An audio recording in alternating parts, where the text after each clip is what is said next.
The Double Deuce is the meanest, loudest, and rowdiest bar south of the Mason-Dixon line, and Dalton has been hired to clean it up. He might not look like much, but the PhD-educated bouncer proves he's more than capable, busting the heads of troublemakers and turning the Roadhouse into a jumping hotspot. But Dalton's romance with the gorgeous Dr. Clay puts him on the bad side of a cutthroat local big shot named Brad Wesley. Welcome to another feature presentation of Midnight Double Feature, and on this episode, we'll be covering 1989's Roadhouse, directed by Rowdy Harrington.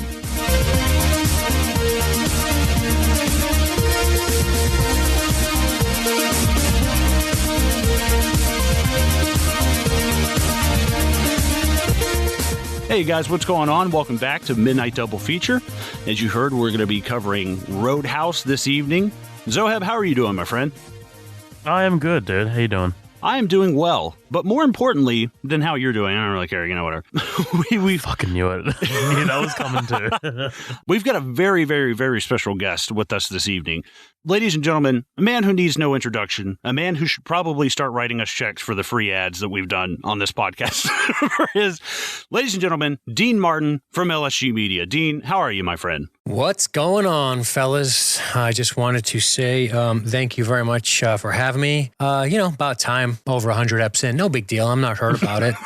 And I'm very excited. To be here, despite the fact that Matt Anderson beat me here, which is fine. We're fighting about that. And but I'll tell you, I'm pumped to do some Roadhouse. I'm pumped to be talking to you fine gentlemen on a Saturday night, because who has anything better to do on a Saturday night than to talk about a movie that's damn near 30 years old? Yeah, right? It is 30 years old. I tell you what's weird real quick. Not only is this the 30th anniversary this year, Patrick Swayze died 10 years ago this year. I was like, oh that's God. Fucking weird. Even weirder, in about 2 weeks, it's his birthday. And I did not know this. I was taking notes and Lindsay pointed it out. There's a documentary in about 2 weeks that's coming out on, I think it's Paramount or something, but it's called I Am Patrick Swayze. And it's just all about his life. And it's got Demi Moore and Whoopi Goldberg and a lot of people that he worked with, kind of just retelling, just kind of celebrating Patrick Swayze and stuff. I thought that was awesome. I'll definitely end up checking it out. Not Keanu Reeves? Right, dude, I'm sure. I mean, fucking, he better be on there. Come on, man. Dean, I just wanted to just throw out there.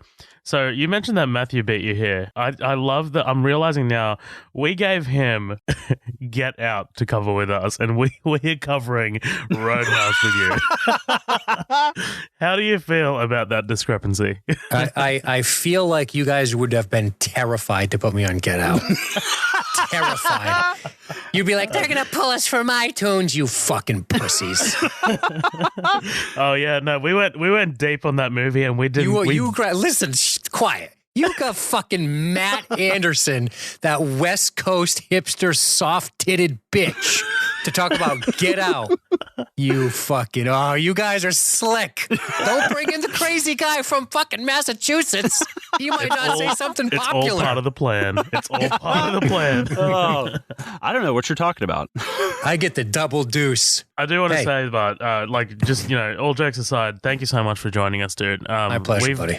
We've said it so many fucking times, dude. Like LSG is instrumental in helping us get our shit together and start a podcast. Awesome. You've heard it 130 episodes. I'm sure most of those episodes literally have you guys on a pedestal and being like, hey, go listen to these guys, because we wouldn't exist if it wasn't for you guys. So thank you so much, dude. Really wanted to throw that out there, and just also wanted to fucking plug the Illuminati, dude. Like, I'm gonna plug it for you, so you don't have to do it, so you don't sound like an asshole.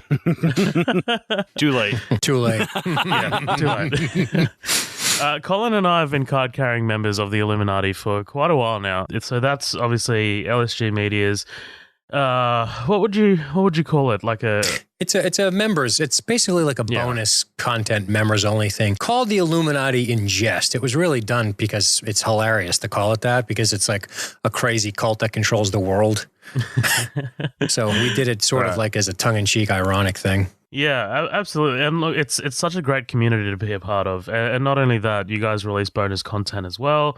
And that's, man, that whole feed is just absolutely incredible. Man, like your hate episode that you, Josh, and Matthew covered, god damn it. That is 3 hours or nearly 4 hours of my life that I'm just like, I love this 4 hours of my life. What episode? Hate. Oh, Heat. Yeah. Yeah. Goddamn. But yeah, go join the Illuminati, bitches. It's fucking awesome. I would be happy if they just listened. Right, yeah. Humble. Like Zoheb said, obviously with no LSG, there's no MDF. I met Zoheb through the Illuminati. Both of us have met so many awesome people. Patrick Harrington and William Alvarez and Danny Fouch and all those people who are not only huge supporters of your show, but have also helped us build our fan base, which has been the positive feedback has been overwhelming and fantastic. And we're so happy I love this community that we've got going. We've had Floyd Fry on here. We've had Chris Schrader. We've had Matt. We've had Carlos. We've had a lot of people from a few different podcasts. We just had Patrick Harrington on doing Bohemian Rhapsody. And it's so nice. I love the fact that it's weird that the people that I talk to almost on a daily basis, I've never met in real life ever, almost never. And it's crazy. It's actually kind of crazy. You guys have hung out before, and I've never met either of you. I've never even met my own co-host, but you have. Dude, that's fine because mine stood up at my wedding and I hadn't met him yet. Dude, I remember seeing those photos and I was like, man, like that's going to be both weird and awesome at the same time. Like, what a feeling. Yeah, it's pretty wild. I mean, yeah, it's just we without plunging my dick into your body parts all night about this stuff. But I guess the easiest way to say it is it's just, we just kind of exist as regular people. And we never really see ourselves. I guess I can't speak for everybody, but I never really feel like I'm some fucking special movie expert guy who's doing something overly special. And I think that speaks to people. I think we got blue collar roots, and I think there's something about that people there's a genuineness, I'm being told, that people like. And that's just the way we are. We're not exclusive. We're not. I mean, the bigger we get, the harder it gets to return emails immediately and get to all the messages and all that shit. But we try. We do the best we can, and we never look down upon people, I guess, unless they're stupid, and then we do. That'll do it. Yeah. Well, guys, once again, thanks for tuning in. Thanks for checking us out. This is going to be one of our feature presentation episodes. It's going to be a little bit longer. We've got these episodes. We've also got our upcoming attractions, which is hosted by our other host, Matt Vella, another one of, I guess going to bi-weekly now, which is another big thing. I guess we should talk about that first. We just had an announcement recently that we usually do a feature presentation every week and an upcoming attractions, which is, nobody's complaining. We've had a lot of fun doing this, but as time goes on, schedules change, more and more commitments end up coming on. That's just life. That's growing up. That's being an adult. So we're going to be scaling it back a little bit. We're just going to be alternating them basically every 2 weeks. It's not, everybody's still having fun. It's not like we're quitting the podcast, and this is something that, it's kind of subject to change. If we feel like changing it back later, we will. But for the time being, we're going to be doing kind of like alternating them. And ultimately, I think it's going to help with the quality of the show. It's going to help with, it seems like it's going to be a lot more fun. And it's also going to give us some time off. Zoheb, he just graduated college. I'm looking to move and buy a house soon. And there's a lot of stuff going on that, ultimately we have a lot of fun doing this, but at the same time, we got to get our lives in order and shit. You know how it is. I guess I'll let you know when my life's in order. Yeah. Dude, I don't see how you fucking do it. You guys have Stranger Things, Westworld. God damn, so much shit that you guys put out. X-Files, BSG. Yeah. And then, you've got your mainline feed, which is the science fiction film podcast. Right. And fucking bonus eps. And I was just listening to the First Blood Part 2 commentary and shit. Hats off. I just don't see how you guys do that shit. It's so much, but it's awesome. It's fantastic. Friends are overrated. Right, exactly. But like I was saying, this is one of our feature presentations. Our upcoming attractions episodes kind of end up covering stuff in the news, stuff that's a little bit more recent. Most of the time, they're a little bit shorter, just kind of breaking down trailers, reactions. We get some reviews and stuff in there every once in a while. I'll throw up one every once in a while and have someone read it out for me because our schedules are wacky. But if you enjoy that kind of stuff, please feel free to check those episodes out. We're also, we're on Facebook at Midnight Double Feature. We're on Instagram at Midnight Double Feature. We're on Twitter at MDF Pod. You can shoot us an email, midnightdoublefeature@gmail.com. Please stop by, rate, review us on iTunes. Let us know how we're doing. We're on Spotify. We're on YouTube. We're on iTunes. We're on everything you can fucking think of. We will be spoiling this movie that's 30 years old that time has mostly forgotten to people that are younger than me. Then there's an E on this motherfucker for a reason. We're going to spoil it. We will be cursing. If you got any problems with that, get the fuck out. Wow. But it's aggressive. That's like some Dalton shit. Yeah, exactly. I will ask you to leave, but be nice. So I guess before we kind of jump into it, though, we'll do some opening impressions. Dean, you're our guest. Why don't you tell us about your history, your thoughts?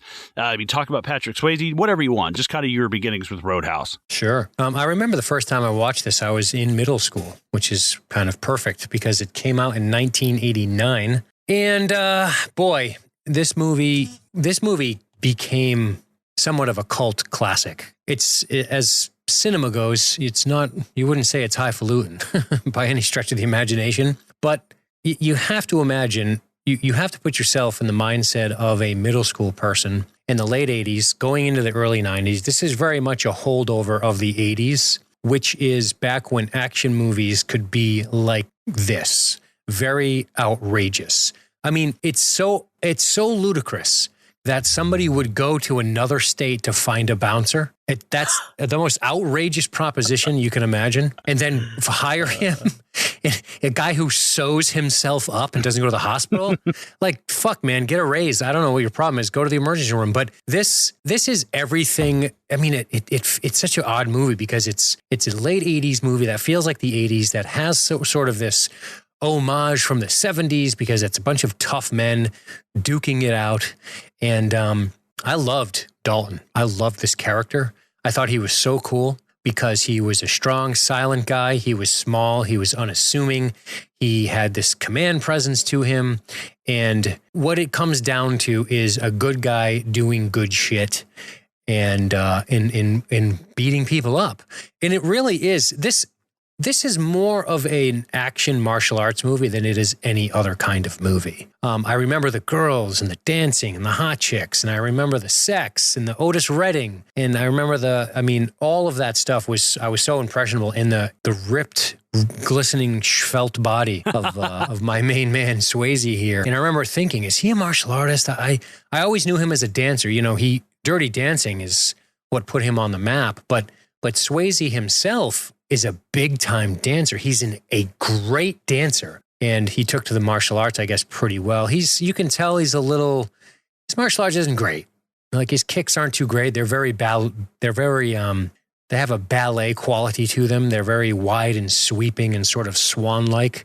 They're not quick and snappy. Very graceful. But, yeah, it's very dancey is the best way to say it. But yeah, man, this is a movie my friends and I quoted. A polar bear fell on me, and just all of these ridiculous quotes. And watching this, it was something. It's candy. It's candy. It's outrageous. It's insane. It doesn't make any sense at all. and there's something kind of fascinating about that. I mean, a guy charging another guy money to touch his wife's tits. And he doesn't even have the money. He doesn't have the money, which is just brilliant. But what I like about this is the thing that attracted me about the Dalton character was just this guy who is in chaos, okay? When you're an adolescent, your life is chaos. You have a lot of weird feelings, a lot of weird hormones. Everything, you control nothing. Everything is controlled. Everything is beyond your control. You don't control anything when you're an adolescent. And when you see a strong male character who is a good person, seemingly unflappable and in control of an otherwise chaotic situation, you gravitate towards that as a young boy. And I did as an adolescent boy. I was like, wow, all this like slobber knocking slugfest bullshit. And he's just leaning against the pole, taking it all in. We know he can defend himself. And that's another thing I love. I love that he's this quiet, unassuming guy who has control, and he's a good guy. And he just sort of sighs a lot because he's like, this is a fucking mess. I got to deal with this. And that was attractive to me as a kid, you know, somebody in control of something, because in 7th and 8th grade, I was in control of absolutely nothing. No, yeah, I absolutely. Yeah. I know exactly what you're talking about. I was basically the same age when I saw this. I got it as a fucking birthday present from my neighbors. Really, my strict Church of Christ parents were thrilled about that. But no, I know exactly what you mean. Is that one of those sex cults or? Yeah, absolutely. Yeah, it's one of those sex cults where you lay fully clothed in bed and stare at the wall. That's exactly what the kind of sex that they have. Well, when you say it like that, man, Church of Christ, I don't know if that's like the guys banging all the guys' wives or what it is, but oh man, it's some weird, strict ass shit. Okay, got it. You want to jade your kids to religion? Force them to go to Church of Christ. That's what'll do it. Fair enough. But I'll tell you what. Before I jump into it, Zoheb, I want to know what you've never seen this before, have you? Oh God. Never seen this before the podcast. Tell you what, though. So, past week, I've seen it twice. I am all roadhoused out, by the way. First time I saw this, hated it. I'm not even kidding. I hated it. And I literally just finished it again a couple hours ago. And I fucking loved it, dude. I have so, like, the discrepancy between my two viewings is insane. And like, that happens a lot with me, like, in terms of, like, movies like this that are kind of like, they're not meant to be taken seriously. You're just supposed to watch them with a little bit of a, it's a bit more of a casual viewing. Like, I'm not going to predict anything on this podcast, but I'm pretty sure we're not going to peel back the layers of this movie. Like, you know what I mean? Yeah. We're not going to peel back the fucking themes and shit. I kind of want to get into Dalton's philosophical background. Yeah, we can get into that. But that's the extent. Like, we're not going to get into fucking how megalomaniacs, like, I don't even know where I'm going with this. But anyway. Just keep going. Yeah, dude, like I think I do love this movie. Like it was just a weird, it was so weird. Can I ask you questions? Am I breaking up your form here? Am I breaking up? No, go ahead. For sure. All right. So when you were like watching it that first time and you're like, oh, fuck this movie. What was like, what, just tell me a scene where you just rolled your eyes off your head. Okay, so the opening scene to me was actually great. Like, I love, I love when he first, not really the opening scene, but like where he first rocks up to the double deuce and he's kind of like assessing the situation. Like, I love all that. For me, it was just how overly American it was. Oh, shit. This is American. Like, this is American as Betsy Ross fucking an apple pie. Dude, the only thing missing from this movie is the bald eagle. Like, this is American as shit. Because, like, I don't know, man. Like, you hear about bar fights and bar brawls all the fucking time. Like, I mean, look, they happen here in pubs, like in Sydney all the fucking time, But actually, you know what? We'll get into kind of like how our pubs, vary from your bars, or just in generalities, because that's something that I would like to talk about. But, like, there's nothing that I could, like, originally kind of, like, relate to. Like, there's nothing that I'm just, like, trying to, like, that I couldn't latch onto in that first viewing. Except for Dalton. Both viewings, Dalton, I fucking loved, man. Because Patrick Swayze. I was about to for some reason I was about to say Patrick Stewart. Fucking idiot. I thought you were going to say Patrick Harrington. Patrick Stewart in Roadhouse. Oh, my God. Show this man to the door. But it's not him bald. It's him with a mullet. Why are you dancing on the table with your tits out? Ridiculous. Oh, man. That's like, I would pay to see that. I'd watch the fuck out of that. Yeah, I'd watch the fuck out of that. But no, Patrick Swayze just plays him, like you said, Dean, so straight and so kind of like the quiet nature about him. And like when he does talk, it's just like it's not always a cool line. It's just like, oh, that's you know what? That's a good comeback. Mm-hmm. Like when he's just like, be nice. Like I'm just like, man, that be nice speech is fucking awesome. It's great. And the way he carries himself, like he comes off as cool, calm, and collected and confident. And man, like he just knocked it out of the park in this movie, I think. And like I feel like the script of this movie is so schlocky, but man, he elevates this. He's in a whole different script himself. Like he just completely just goes on to another fucking level. But yeah, man, I do like this movie. It's obviously it's very fucking stupid. Like this is not a movie I would have picked in a million years. Like, you know what I mean? Like for the podcast, right. It's just like, but here's the thing. So there are movies like this have died off, obviously, because you can't make a movie like this today. But there are still kind of like shitty sort of like action movies that, you know, take things to a whole nother fucking level that are just that know that they're not great. Like, I mean, look, and I don't want to advocate. I know I advocate for it all the fucking time, but the Fast and the Furious movies. I was just about to say Hobbs and Shaw, dude. Yeah, I mean, look, for an audience with a much lessened attention span these days than, like, you know, the millennial, like people my age and a bit younger than me, that's what those movies are to, you know, people who were around 30 years ago for this, if that makes sense. If you're kind of like following my drift. Yeah. Like they just take the protagonists and put them in like crazy situations, and it's basically like it's heightened, and it's just like a different sense of, it's not reality. Like, you know what I mean? It's just kind of, you're watching it just to be entertained. You're not supposed to, you know, peel back the thematic layers or the logic of it. You're just supposed to pretty much sit down with your popcorn and have a good time with it. It is a product of its time, though, you know? Mm-hmm. Exactly. Like, there's very much, in this time period, there's very much like an anti-authoritarianness to this film, which I really get into. You know, there's not a fucking cop in sight. They all handle their problems themselves. They're not reaching for the higher authority. That's something that's just appealing to me in the way a lot of movies were back in the day, especially vigilante films like Death Wish or anything Clint Eastwood was in. And this is like a holdover from that. That's what I mean, where it almost has like a 70s flair to it, even though it's an 89. And you know, the bad guy is just a man who's wealthy. Right. You know, he's not a racist. He's just a rich guy who's a scumbag. Right. And he just tries to flex his might and push people down under his boot heel. And it's just how they deal with him. And I like that. I think that's pretty fascinating. You know, that thematically, that's something that you see a lot less of, you know? Yeah, no, absolutely. And like what that reminds me of is, did you ever see Walking Tall? Oh, yeah. That's what, like, this reminds me of that. Like that kind of like... Which Walking Tall are you talking about? Yeah, I haven't seen 2004? the original. Yeah, I haven't seen the original. I'm talking 2004, but I'm assuming the bones of it are the same.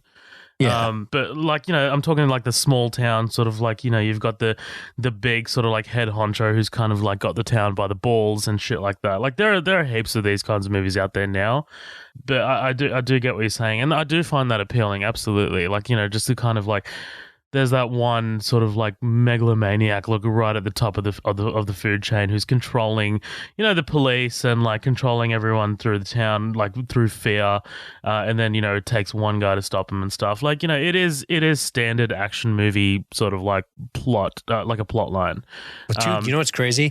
2004. Think about that, though. That's 14, 15 years ago. I don't want to. but I guess that's my point. I don't know if you see him as much as you do back in the day. From an action standpoint, maybe. Maybe. I don't know. I'm willing to be convinced if you guys have examples. Yeah, it's tough to think of right now. Like, I'm maybe I'll be able to come up with it throughout the episode, but it seems like an early 2000s. Like, I feel like there was more than a few throughout the 2000s, the early 2000s. But it's as if another action genre sort of took over. What would that be, Zoab? Well, you know, that came in at the end of the 2000s, all right? So I'm just fucking with you. I know.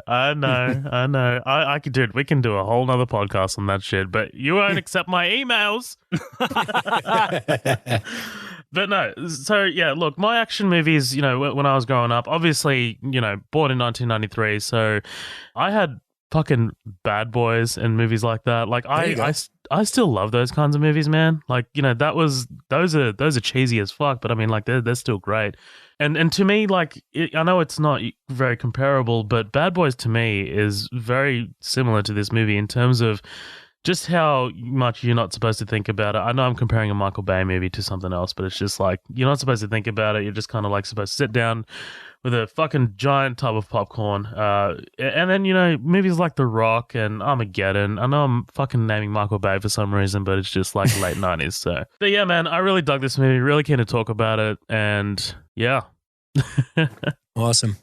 Nice. Well, like I said, I watched this when I was 12, 13, 14. My neighbors got it for me. They got me this and the first Terminator for my birthday. And I was like, oh, cool. That's awesome. Like, you know. The movie's so good. Yeah, you win some, you lose some. I got T1 in there, so that's cool. But I remember watching this. I don't even think I still have it anymore. It just kind of like, oh, okay, this is cool. Like, I'm going to go watch Terminator. Fuck this. You know, I was way more into the sci-fi kind of, you know, the more of like the fantasy kind of element of it versus just a rough and tumble, you know, kind of hero goes. And this is basically like a Western. This is a guy who walks into a town. He's at the saloon. Most of this movie takes place at the saloon. He cleans it up. There's the main bad guy. I've heard this compared to a lot of like samurai films, a lot of Western films. And the thing is, a lot of these people seem to be in on the joke. I think the woman that plays Dr. Clay, is that Kelly Lynch? I think that's her name. Kelly Lynch. Yeah. She said, she's like, listen, we all knew what this movie was going to be like. And they asked us, they're like, listen, if you even play into that a little bit, it's going to wind up being a parody. Like how easy, this movie is like 2 degrees away from being like Scary Movie. It is so fucking close to me, like just a little bit more over the top and just a little bit more. And not only the action, but the performances, this becomes like fucking Airplane, you know, very, very, very quickly. And I think that it has elements of that, but everybody played it so straight in it. And I think it's one of those movies where this is also a first-time director as well. And I think that not that. Dude, sorry, Colin. No, I just had a heart attack. I looked up the director, and the next movie he makes after this is Gladiator. I'm like, wait, what? No, yeah, I did the same thing. I was like, oh, no fucking way. But this movie it's so interesting because it's amazing cinematography. Dean fucking Cundy behind the camera. Oh, yeah. I mean, he's done pretty much most of my favorite movies. I think he's the reason why I fucking love John Carpenter.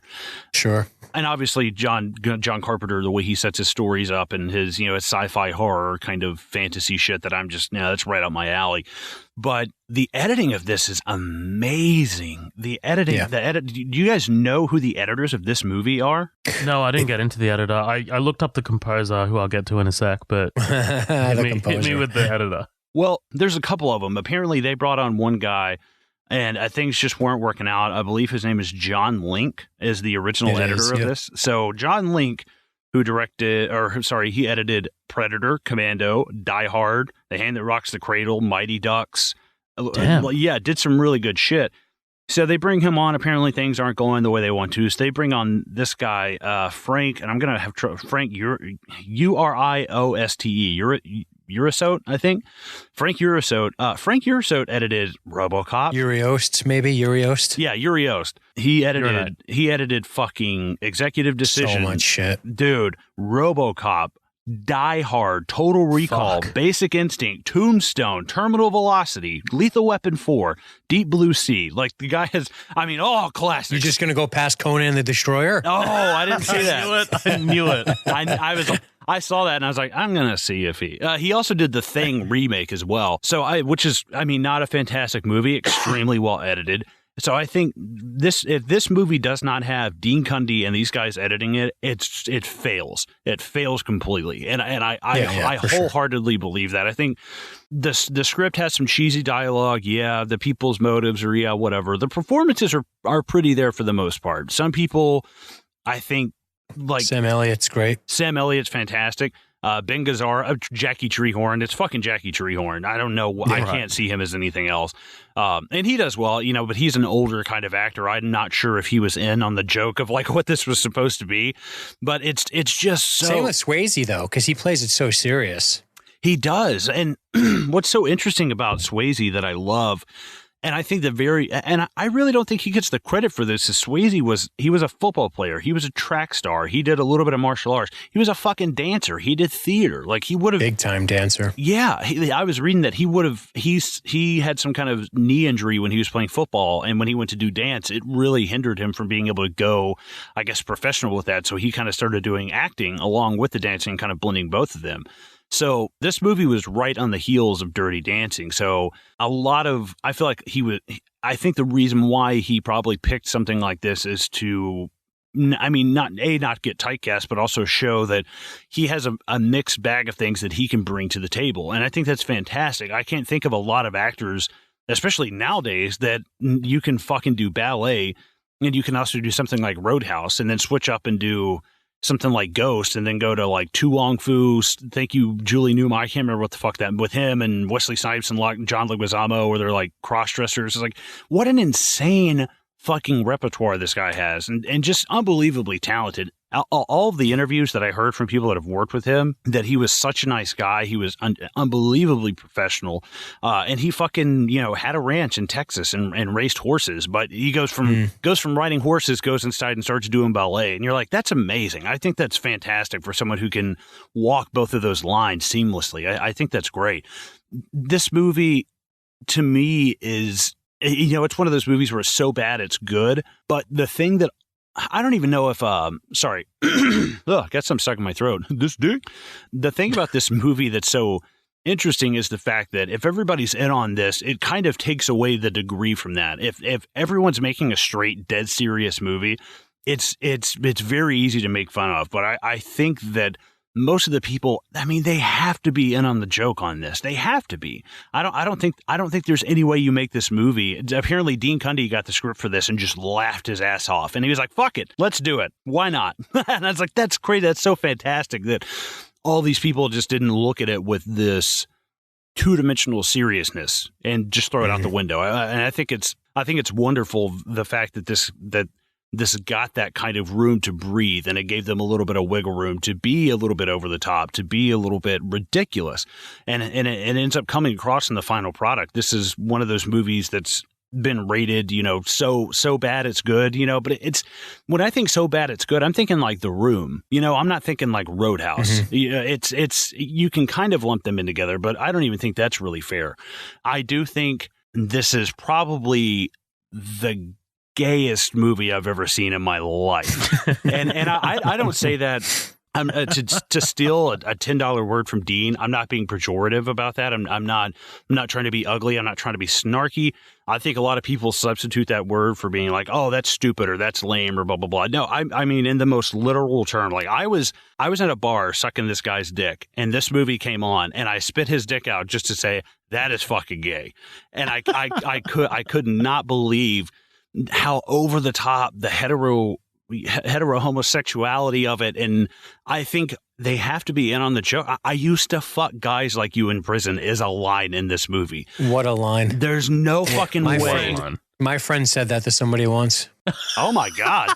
Yeah, we were on a balcony at this apartment complex that we used to call Criminal Towers. It was actually truthfully called Caribbean Towers. Look it up. It's in Florida. And there was this kid mouthing off to us, and he was down on the street near his car, and my buddy just said, I used to fuck guys like you in prison.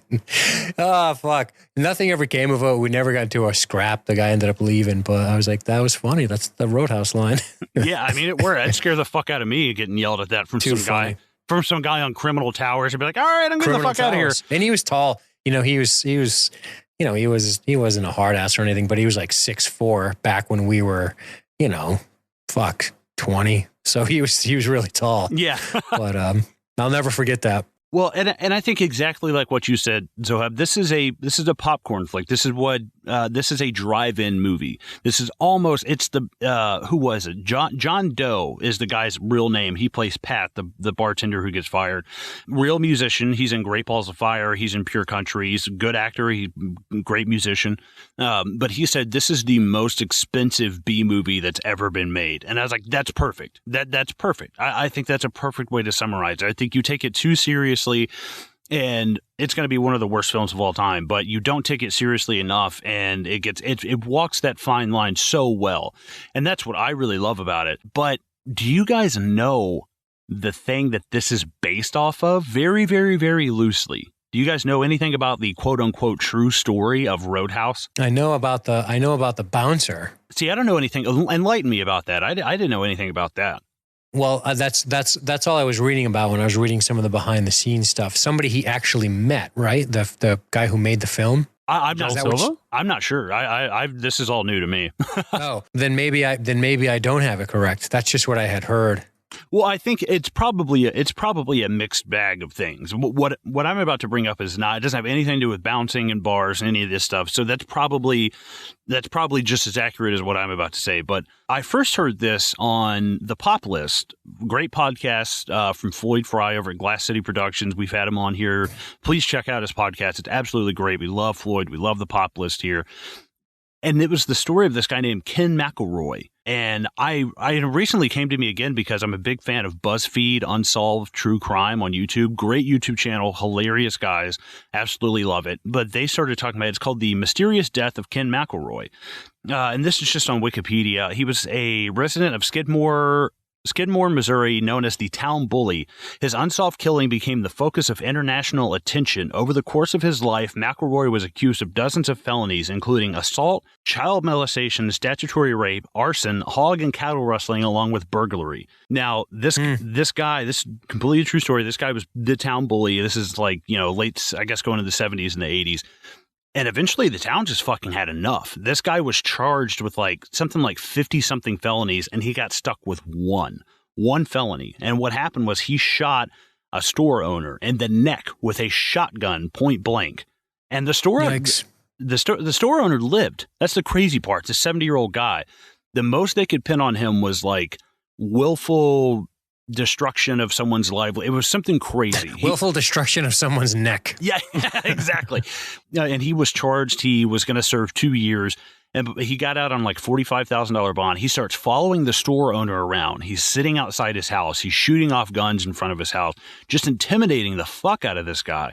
And the people of the town just got fed up. They were like, our criminal system has failed us. The justice system has failed us. We feel powerless. And the town sheriff was kind of in on this too, and everybody was in this pub. This I think it's called like the G&T or something like that. I can't remember, the D&G pub or something. And everybody's kind of having this incognito meeting, and the town sheriff walks in, and he just goes, "I'm leaving for about an hour. Goodbye," and just goes outside of town limits and just says, "See ya." Well, this motherfucker, Ken McElroy, comes into the bar with an loaded M1 Garand with a fucking bayonet on the top of it, propped up against the bar, drinking, talking about how he's going to shoot the store owner, he's going to hunt him down, blah, blah, blah. He gets into his truck. All of a sudden, somebody pops fucking 8 rifle shots into him. And there's something up to 30 to 46 witnesses. To date, no one has been charged in connection with his death. Not one person. And there were fucking dozens upon dozens of witnesses. So that's what I'm saying. That's exactly what I was going to say, that whole story just now. Right. So I'm glad you cleared that up. That's exactly what I was thinking when I said, I think I know the true story. Okay, awesome. Yeah. But that was basically, I mean, this guy was, fuck you. This guy was, that's insane, man. Well, this guy was, a piece of shit. He was apparently 20-something years old, fucking a 13-year-old girl, and forced her to marry him so he could get out of the statutory rape charges. Oh, just a fucking god-awful piece of shit. And wait, that's a loophole? Apparently. Good to know. Yeah, I know, right? Let me just write that down. But I thought that was so fucking interesting, and I first heard about that on the Pop List and then BuzzFeed Unsolved and shit like that. I think is so interesting. I love that kind of stuff. That's wild, dude. It blew my fucking mind. I couldn't believe it. But I mean, I guess on my thoughts, I enjoy this movie. I will probably not watch it for another 10 years. I just watched it like 3 or 4 times for the podcast, and I woke up in the middle of the night, and I had shredded the sleeves off of my shirt, and I was roundhouse kicking my girlfriend to death in the bed, and I was like, something's got to give here. I got to stop. So I guess you're a regular Brad Wesley. Oh God, I know, right? Well, I guess we can go ahead and jump into it. We've got our opening impressions kind of out of the way, but we open with a kind of a fight at this I guess this bar that he's at called the Bandstand. For one thing, the thing that threw me off is Keith David is in the credits. Did any of you guys catch Keith David in this fucking movie? Yeah. Bartender, double deuce. Yeah. Yes. Exactly. The crazy part was they said that when the first cut of this movie came out, 3 hours and 40 minutes long. And they were like, oh my God. And they cut all of his backstory out. There was a huge backstory with him. There was a huge backstory with the bartender Carrie Ann, and they just had to take a fucking axe to this thing and just chop the shit out of it to get it to work. By the way, $15 million budget, made like 30 back, and still considered a failure. I was like, damn, that's crazy. It made double its budget, but critically, it just bombed. It crushed on cable, though. That's where it started the cult following. Right, yeah, and home video and stuff Family like Guy. that. And Family Guy. Yeah, Family Guy fucking did CPR on this bitch and breathed new life into it like crazy. Just a quick thing, Colin. This is just me. I do think it is a little long still, though. Like, this is that's fair. 2-hour movie. I think somewhere around 145, 140 might be the sweet spot. But again, I can't really pull out anything to cut, like any specific scene to cut. Maybe just like, shortening a few things, but yeah, it does seem to like feel a little long towards the middle part. I think for me it's the whole Brad Wesley assaulting his compound thing. That's where it becomes less of a martial arts picture and more of like Out for Justice with Steven Seagal. Oh, nice. Right. Well, I mean, if you can... I feel like you beat up the main bad guy at the end, but you kind of wrap up Brad Wesley a little quicker. Mm. Well, and you can cut 2 of the 9 fucking bar fight scenes. And like, there's what? Yeah, I know, Blasphemy. right? Blasphemy. There's so much shit in here. There's a couple of scenes when we get to them that can be they can just be fucking condensed and put together. I mean, and this is not the most amazing, but there's going to be plenty of things that, hey, real quick, not a fucking movie director. So what am I talking about? I'm in a fucking closet recording a goddamn podcast. But are you surrounded by women's clothing? I to be completely honest, yes. That's pretty awesome. Yeah, there's this nice cashmere sweater that's on my leg. It feels wonderful. But we open with this fight at the bandstand. Dalton's getting cut. And I think this is the fight that separates this from other movies, though. The fact that he's like, yeah, let's take this outside. And once he gets him outside, he's like, see ya, bye. It would be so easy for them to just jump into this right here.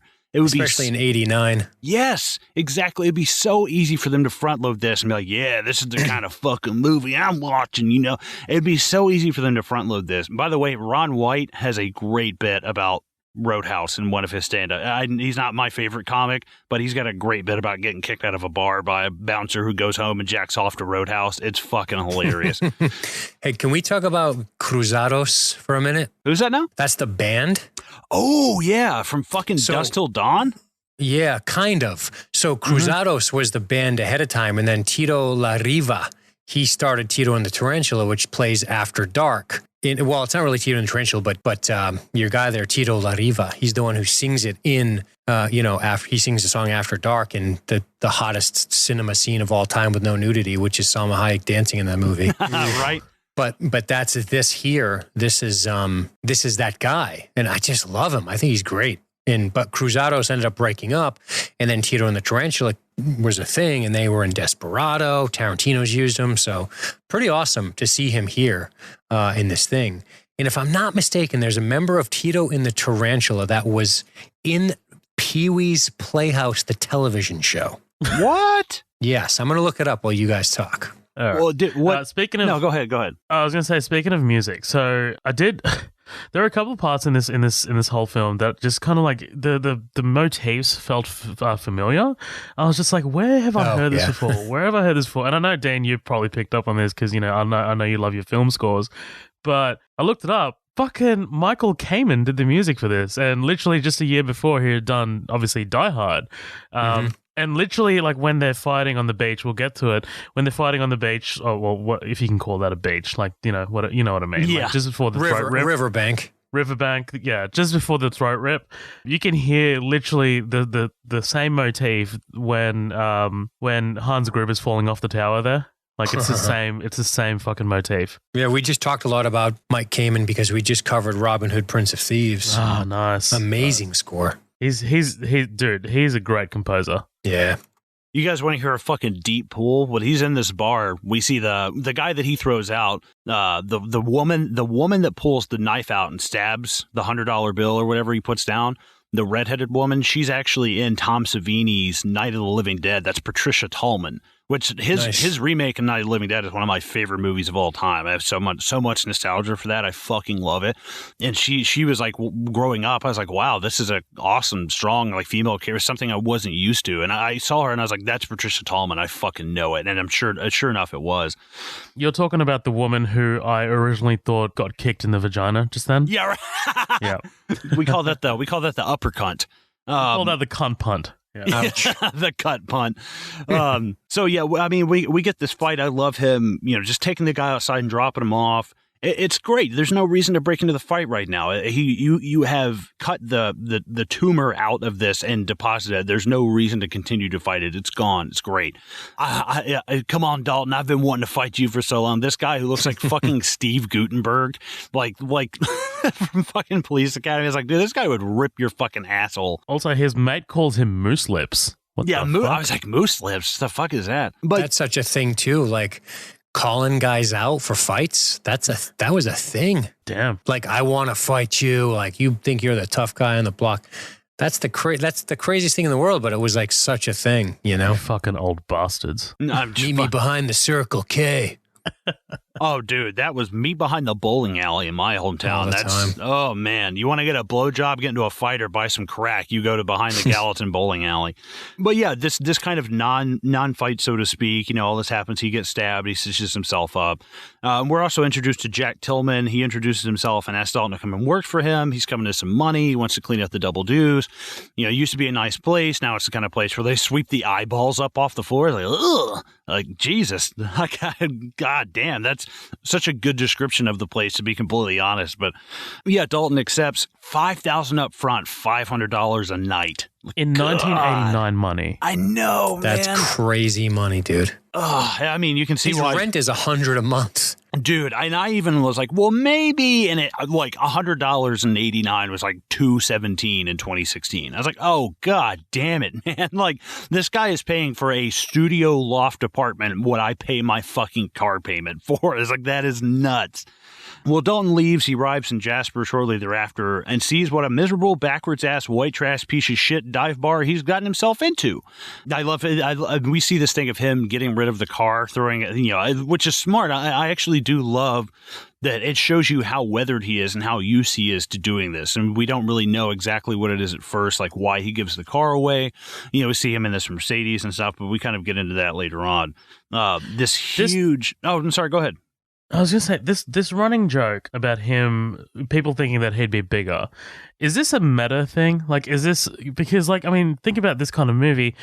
Is this, in 1989, would it be expected that a Arnold Schwarzenegger or a Sylvester Stallone will be playing this kind of character? Is that why they're kind of like doing this? I thought you'd be bigger. I don't know. That's what I just took from it. I can see that. What's funny is he's 5'10", but he is very slight of frame, He is, yeah. He's got that wiry sort of like look about him. He reminds me of Bruce Willis in that first Die Hard.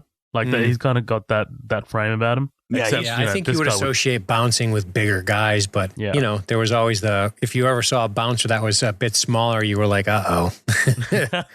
There's something about this cat, Yeah. Right, and that's what I love as well, is that he's not. I mean, he's the quote unquote cooler. He's like he's the brains of the bouncer. It's like I'm smart enough that I don't have to be fucking you. And I love the line that he says, "You take the biggest guy in the world, you break his fucking knee, and he goes down." I've always said that. I've told my girlfriend that with self-defense. I'm like, listen, you go for the fucking knees if anybody ever grabs you. No, just immobilize. Do the AT-AT fucking thing and wrap them up and just drop them. That's exactly what you do.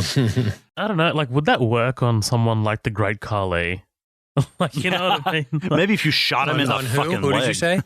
Yeah, the Great Khali, the wrestler, the big unit.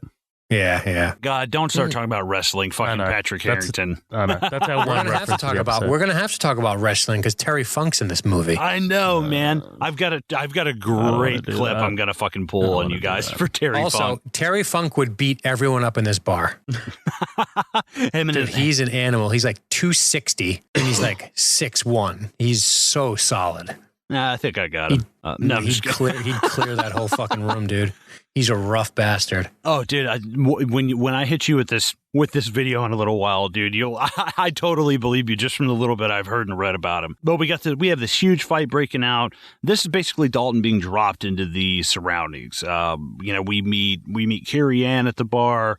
We see Morgan. I love that one guy who grabs that woman by the arm, so he slings him into like 6 other people. I was like, Jesus Christ, man! Like your collateral damage it cannot possibly justify what's going on here. And we also see, what are your overheads here? Like, how are you affording this bar? This bar goes out of business in 3 days. Exactly. Yeah.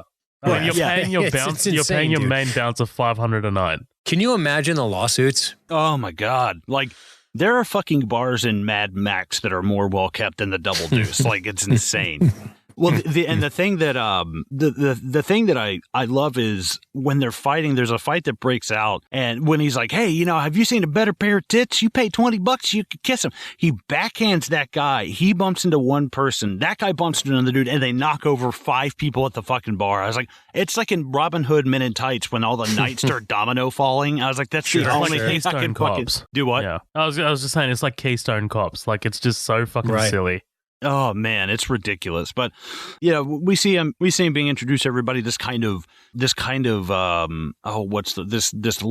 that follows the name Dalton around. Like, for some odd reason, every one of these people know about I get it. It's insane. You work in a bar. This guy has the mythos of I can't even think. You walk in and say one name, like a professional sports player, right? Like Tom Brady. It's so outrageous. It's like, dude, you could put them. You could.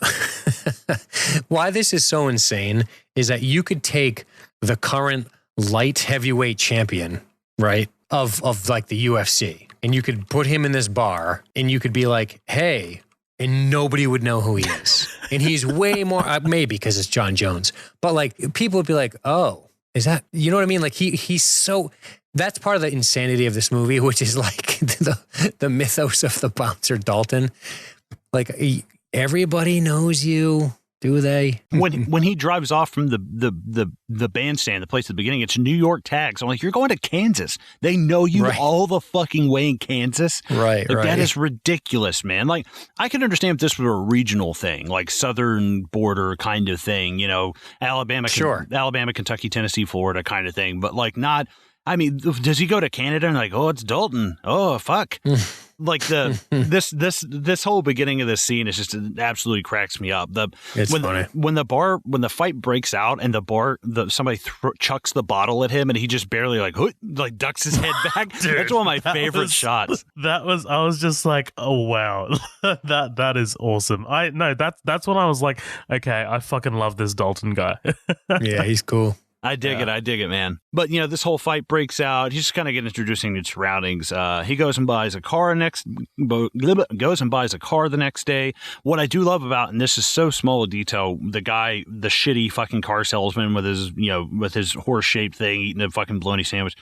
There's a little sign in his little office that says the Jasper Improvement Society, which is part of Brad Wesley's thing. I was like, see, I appreciate that. That's fucking cool. It's a small thing, but like, that's in our story. It's building our world as we're watching this. And I know it's not a huge thing, but I was like, that's cool. I like that. I like the fact that we do see the other businesses that are a part of this thing with Brad Wesley. And I was like, that's cool. I dig that. It's not, if it seems like everybody in this town is against him, but if he has everybody in his pocket, like, who's with this dude? And I dig the fact that it's just such a small thing that they threw in there. I don't want to go past the Jeff Healey band either. Oh, he's so awesome. Dude, fucking died at 41. Yeah. God damn it. Well, he had cancer when he was 1 year old. Wow. Oh, I had heard he'd gone blind at like 18 months or something like that. But that's why. Damn, that's crazy. So he had cancer his whole fucking life. Yeah, 07, he underwent surgery to remove metastatic tissue from both lungs. Mm-hmm. Jesus Christ. He's a badass musician. He's legit. Like, that's him playing, you can tell. That's fucking awesome, dude. The way he actually lays down the guitar like that on his lap and he plays it like that horizontally. It's fucking awesome. It's one of those things that have always stood out, and it's so unique, and it's just so unique to this movie, which is the Jeff Healey piece. It's badass. It's fucking really badass. Cool. Also, his voice, dude. Like, he's got a great voice. Yeah. It's kind of like that Steve Ray Vaughan sound, that sort of bar rock. I love it. Well, I felt like such an asshole because when Dalton goes to see him, he's like, hey, man, it's good to see you, blah, blah. He's like, yeah, this place where they have to sweep the, a place where blood's all over the floor at night, blah, blah. I was like, how would you know? Like I kind of felt like an asshole. I was like, how would you know? There's a few of those in there, dude. There's a couple. He's like, oh, it's good to see you. I was like, is that a joke? Not a joke. So he goes and I do like that they're in the cage though. Like that's fucking that is something I'll never forget about this movie. Like just how they're kind of like caged up, protected from the bottles and shit. God damn. Also, real quick before you go to the car buying, if I may. So Denise, is that her name? I forget the main. Mm-hmm. Yeah, fucking beautiful, by the way. And she's got the hunger. But guys, find yourself a woman that looks at Dalton the way Denise does. Wait, find yourself a woman that looks at you the way Denise looks at Dalton. I was about That's to what say, you I was need. like, wow, that's such a terrible relationship. So, because Jesus Christ. Also, I think people must know Denise is with Brad Wesley, yet this dumb drunk gets the bright idea, like he's going to say, let's go nipple to nipple. Yeah. Also, what a terrible thing to say. It's a terrible line. Well, every time it's nipple, like it's just... You're saying, she's like, I can do it by myself already, which is awesome. But yeah, dude, you're messing with Brad Wesley's girl. Are you crazy? He's going to run over your house with a monster truck. I couldn't help every time they zoom in on her face. I was like, she looks like a human cat. That's all I can see. Like, if you were to like anamorph her, like she looks like a fucking cat to me. I don't know what it is. The crazy part is this. I cannot for life of me remember the actress's name, but Denise. She said that she had just gone to Florida. She was broke. She didn't even have enough money for a hotel. Julie Michaels. Thank you. She didn't even have enough money for a hotel room. And a friend of hers was going to audition for Roadhouse. So she's like, oh fuck it, I'll tag along, and gets the fucking part. I was like, that's amazing. That's cool. I really dig that. The fact that you're just out of nowhere. You land into this thing. So he goes. One more thing before we do move on. Sorry, Colin. God damn it! No, there's so much here. Like you're wanting to like. There's a ton. There's so much to fucking unravel from this. Literally, the first 20 minutes of this movie. I need to cover it, dude. The guy behind the bar. I for sure thought he was Bill Paxton. Dude, shitty Bill Paxton. He's shitty Bill Paxton. 100%. I was just because he's got the kind of the buck tooth thing going on that Bill Paxton had, and I was just like, man, I wish Bill Paxton was in this movie. Oh, can I go back to the cat comment? Sure. Yeah, absolutely. So Benny the Jet Urquidez, you know who he is? He's a great martial artist. If you want to look up a really amazing fight choreographed scene, look up Benny the Jet versus Jackie Chan. Ooh. Okay. Incredible fight scene from way back in like the late 70s, early 80s.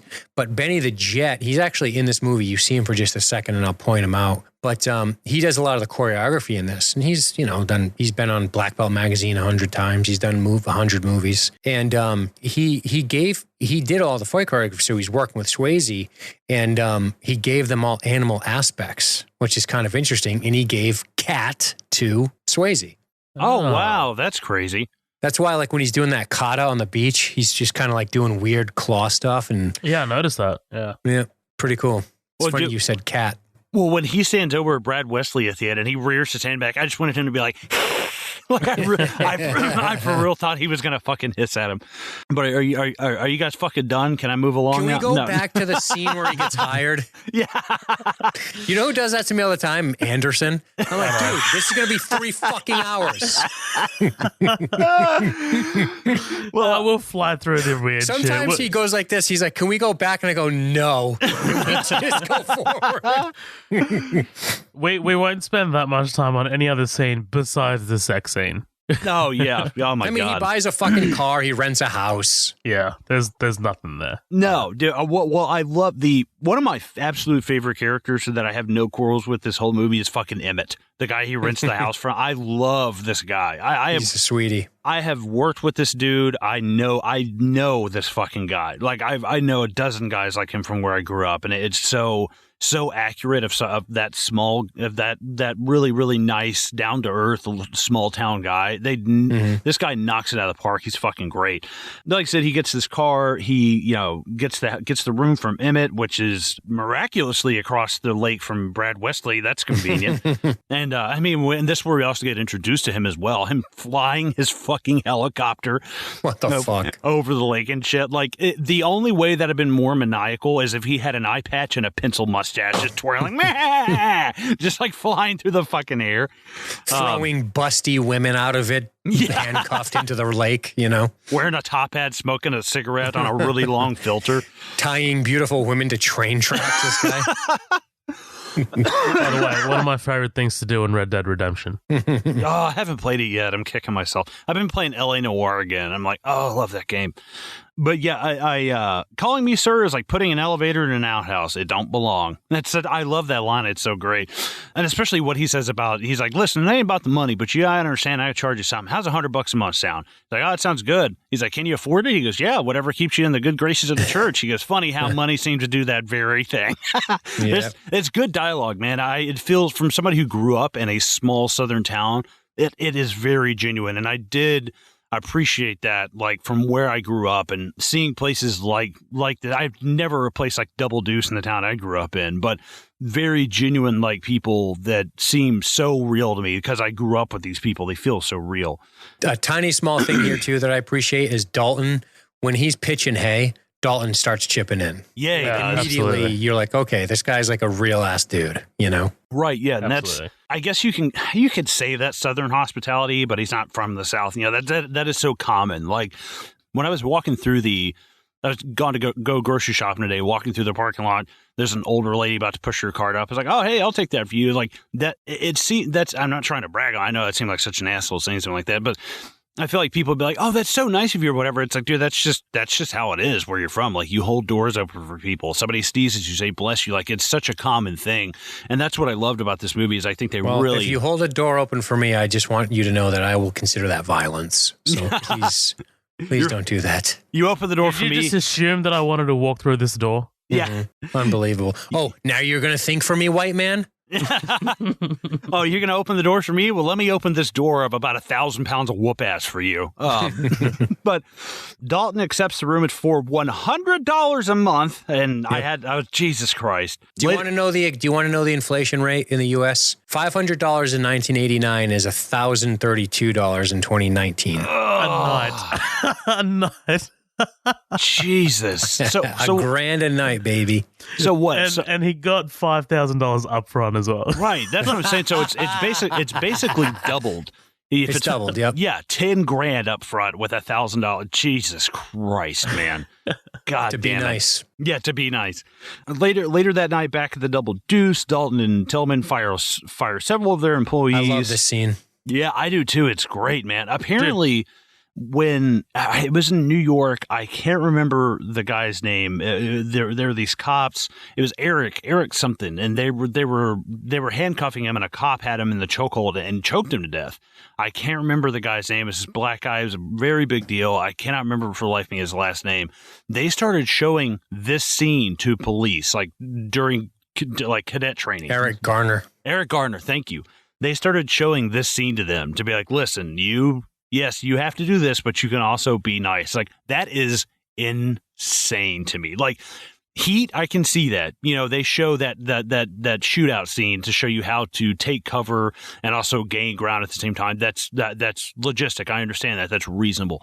The fact that Roadhouse is educational material, I was like, that is fucking nuts, man. Joel Silver film. They should all take jujitsu. You can restrain people without strangling them.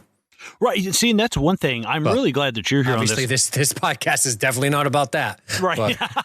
Well, like, that's why I'm glad. I was like, cool, Dean is going to throw a really cool, interesting spin on this because I don't know anything about martial arts. I boxed a little bit as a younger man, not really that much. You get your tooth chipped and your nose broke, and you're like, this isn't fun anymore. But yeah, when you get a left hook in the body, you're like, okay, this blows. Right, exactly. So any martial arts, like, I wondered what your critique of this was, of the actual martial arts of this, like, as we go along. Like, feel free pointing anything out that's like, that's accurate or that's complete bullshit, because I'm not going to know the fucking difference, to be honest.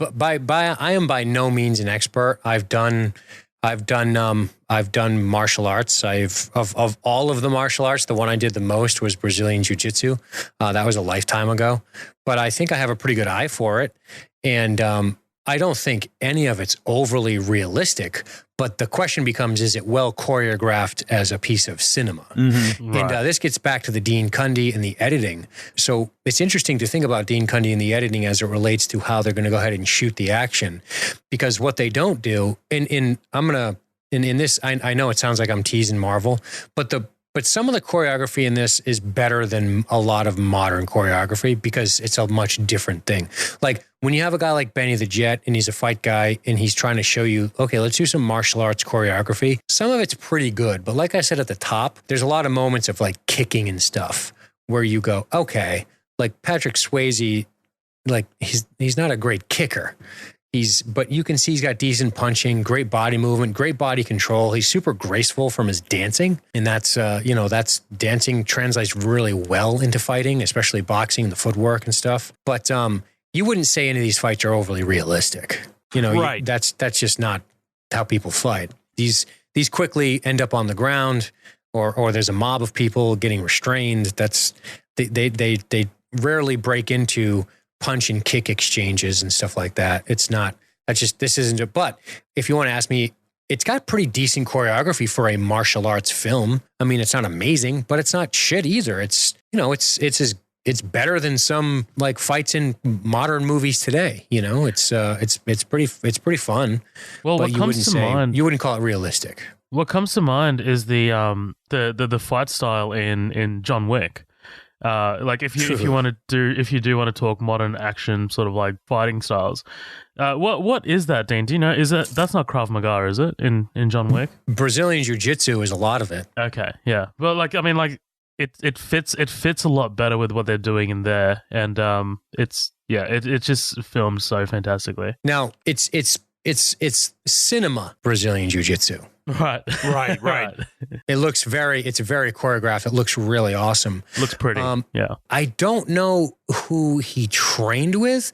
I'm pretty sure he trained at a Gracie school, which, the two main avenues are the Gracies. And then like there was the Machado guys. They kind of all come from the same place, but they're all great. Joe Rogan got his black belt from Machado, Jean-Jacques Machado. The guy I trained with got his black belt from Jean-Jacques Machado.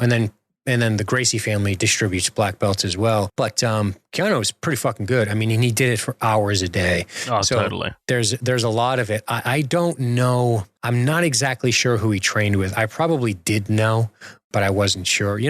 Anthony Bourdain got really big time into it. Ed O'Neill is a black belt in Brazilian Jiu-Jitsu. I heard about that. Yeah. It's just so weird. Oh, yeah, married with children. He'll fucking strangle you. He'll strangle you real nice. It's mostly judo and jiu-jitsu that John Wick's doing. Yeah, it's badass, dude. And it definitely fits that kind of like film. It's just the first thing that came to mind. Do you know who Swayze trained with for this movie? No. Benny Urquidez? Oh, I just said that. Benny the Jet. Yeah. Benny the Jet Urquidez. Yeah, Urquidez, yeah. Sorry, you said it. Yeah. Well, and that's what I love is the fact that I get it. You're like, hey, listen, I'm no expert. I mean, compared to Zohab and I, you might as well be fucking Bruce Lee. We don't know shit. But the thing that I love is the fact that 99% of this are these people doing their own stunts. It's Elliot. It is Swayze. Awesome. It's incredible. I think for the fact that they aren't. I mean, and Swayze, yes, he's a dancer, and yes, he trains a lot doing martial arts. I guess convincing. That's the best way to say it.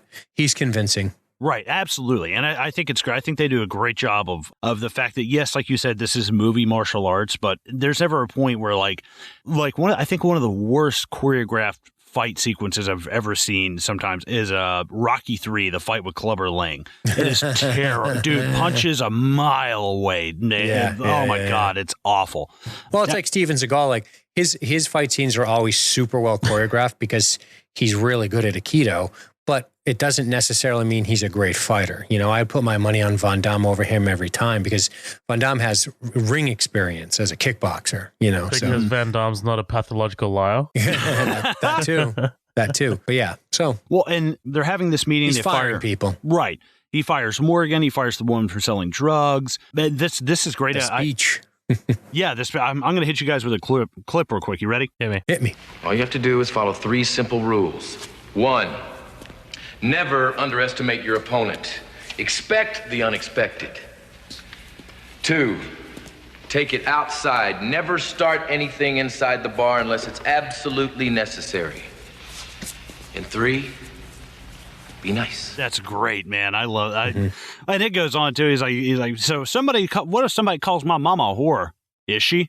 That's like the first thing he says. I really like it. It seems like such a hidden kind of nonsense thing, but when he's like, what if somebody calls me a cocksucker? And he's like, it's 2 nouns combined to elicit a prescribed response. Yes. That is like medicine to my modern ear, because yes, too often people allow words to control them. And that's exactly what he's saying is, don't let people control you with words. Right. Control yourself. Don't let it give you the power. Yeah. Be responsible for yourself and follow the simple rules I've laid out. I love the take it outside.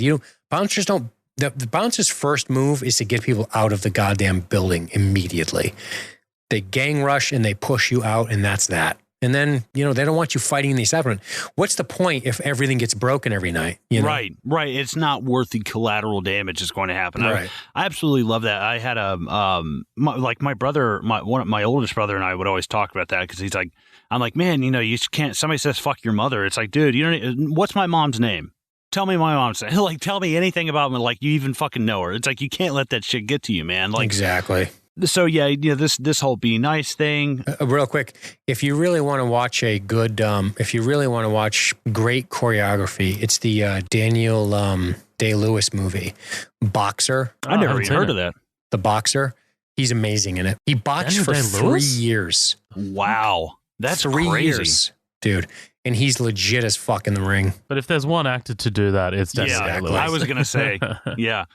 So he fires all these people during the preceding night. The boys, this is where they practiced their be nice routine. Steve and Pat are fired. Dalton comes out to a car with flat tires and a busted windshield. I love Pat here. He's like, I hear him saying it. You ain't saying it, though. Like, this guy, every time I look at him, I can't help but, like, when he gets killed at the end and the knife gets thrown into his gut, I just wanted to be like, game over, man. And just collapse over the balcony. I love the way he reacts to this, though. He doesn't get mad. He just kind of laughs it off. Right, because he knows. He's like, dude, you don't know shit. Like, you don't know what the fuck you just did. Like, maybe short term I'm gone, but long term you're fucked. And I dig that. This sparks what totally reminded me of happens in Casino. That in Casino, fucking what's his name? If it wasn't for me, every wise guy would be taking a piece of your Jew ass. Right, exactly. That Casino? Yeah, that Casino. But De Niro's character fires someone because Rothstein. he's just stupid. Yeah, Rothstein. Yeah. Roth. Ace Rothstein. Don't. And because this guy is completely they managed to get jackpots on the slot machines that where he's supposed to look after it, and he's kind of connected with one of the senators in Vegas or some shit like that, or Nevada. I don't get how your senators work. LQ Jones, the guy who was strong arming him in that guy is still alive. He's in his 90s. Jesus Christ. Jesus. We just talked about him because he was in the freaking Chuck Norris movie. And I was like, holy shit, that's the guy from Casino, and he's still alive. That's fucked up, dude. Nuts, dude. But that's just what it reminded me of. It's kind of you don't really know what you just did because I'm connected. That shit. Right. Yeah. Right. He might as well have been like, you don't know who my father is, and just run out. Yeah. Oh, what? I don't say this now. I'm going to forget it. What I thought was interesting, we were talking about martial arts and injuries and stuff, and Swayze fucks up his knee. He does this movie Roadhouse, and apparently he had to have several ounces of fluid drained off of his knee. Same thing during Dirty Dancing. Just really, and I get it. I have dislocated the same knee twice in under 10 years. It's knee problems are fucking excruciating. And the thing that absolutely kills me is that is such a blessing in disguise, because he does this movie. He's like, okay, I'm not an action star. I've got one under my belt. It's fun. Cool. Moving on. They come to him for Predator 2. He turns it down. They come to him for Tango and Cash. He turns it down because he went on to do fucking Ghost. And that movie, I know Whoopi won an Oscar. I don't know that the movie whole was huge. Dude, I love it. We will definitely cover Ghost someday for this pod. I dig the fuck out of it. Fuck you. Do you understand me? Fuck you. Hey, did you see the movie Next of Kin with Swayze? It comes out the same year. Mm-mm. Dude, if you want to watch a bananas Swayze movie, it's equally bananas to this. It's him and like Liam Neeson, and they're country boys, and they fight the mafia. What? Whoa. Dude, watch Liam Neeson? Yes, The Irishman himself? Yeah, I'm pretty sure it's Liam Neeson. I hope I didn't get that wrong. I'll tell you right now. Patrick Swayze, Liam Neeson, Adam Baldwin, Helen Hunt, Bill Paxton, Ben Stiller. What the wow. Ben What a Stiller? cast. Dude, go watch this movie. Brother to brother and father to son. I still remember the music from the movie. Dude, A Chicago cop sets out to find the killer of his brother. Meanwhile, another of his brothers decides to find the killer himself, a hillbilly. Yeah, it's hillbillies in the city, like fucking getting after it. It's really funny. That cast blows my I mind. loved it. They're shooting wise guys with compound bows. That's all you need to know. Nice. At first, I thought you were going to say fucking Black Dog with Meatloaf where they're driving big rigs and shit. Did you ever see that? No, I didn't see that. Oh, my dude. My brother is a huge Patrick. Like, he loves this. He loves Dirty Dancing. He's always been a big fan of Patrick Swayze. So we watched a lot of this. Like, my brother was really into, like, American Graffiti and, oh, God, Dirty Dancing and shit, and then Black Dog. And I was like, this movie's fucking weird, like truck drivers and shit. It's a crazy movie, but I have a lot of fond memories of it. But yeah, he comes up to his car, his windshield's all busted, the tires are flat. And this is where we see some more Brad Wesley and his men. Brad Wesley almost runs Dalton off the road, yada, yada, yada. Dude, the guy who's running with Wesley, who's like 7 feet tall, is just giant Nick Nolte. Do you know who I'm talking about? Yeah. Dude, he's like if Nick Nolte got hold of like Ant-Man's like giant pills and just kind of halfway turned, like all I can see is giant Nick Nolte. That's it. So he almost. Sorry, go ahead. Hate it? Don't you hate it? And I know we're doing the cardinal sin of going back like a minute. Can we talk about Jeff Healey again? Yeah. How about the opening of this movie? No, but don't you hate it when you're just absolutely plowing a bird from behind and your manager walks in? Dude, I'm on my break. I'm on my break is what he says. Dude, I worked at and Dean, I'm sure. Are you about to tell me that you fucked a girl? No, God, no. Your manager walked in. No, Dean. I mean, you lived in Florida for a number of years. I'm sure you've heard of Publix, the grocery store. There's 1,000 of them. Oh, I sure did. My high school girlfriend worked. Oh no, she worked at Winn-Dixie. Oh, yeah. Well, dude, I worked at Publix for like 2 years. I was like 19. Super fucking corporate. Super all this shit. I worked at Albertsons for 10 minutes. Well, dude, I remember watching this movie again. I'm like 2021. And I was getting because it was just corporate all the time at fucking Publix. And he walks in. He's like, I'm on my break. I'm like, well, technically he is off the. I was like, oh my God, I am spending way too much time thinking about corporate shit. I gotta fucking get out of this. I got to get out of this job. Well, so Dalton goes to see the local auto shop and introduced to Red Butler. As they chat, Brad Wesley arrives with Jimmy and a proper introduction is had. We see Jimmy's sweet cross earring as Dalton leaves. That thing's dope. Jimmy's got some legit martial arts training. Yeah, well, I read this. I cannot for life of me remember something Marshall, something I can't remember the actor's name, but they said his audition. He walked in and I think it was Rowdy Harrington who he just looked over and he's like, I know you from something. You know how to fight, don't you? He goes, yeah. He goes, all right, cool, you're hired. He's like, all right, like on the fucking spot. Dude, well, this guy, Red Butler, do you guys know anything about this guy? I was reading a little bit about him, but I look forward to hearing what you have to say so I don't make an ass out of myself again. Well, it's probably the same shit. I mean, fucking Wikipedia. But he was like a stunt man. He was an actor. He directed a little bit, but he was part of the Memphis Mafia with Elvis Presley. That's sick. Yeah, well, he was like Presley's bodyguard and shit and like helped him. He wrote songs with Presley during like the early 60s and stuff. What's super fucked up is that Elvis Presley's dad fired Red Butler and a couple of the bodyguards because they were starting to give Elvis some shit for all the drugs he was taking.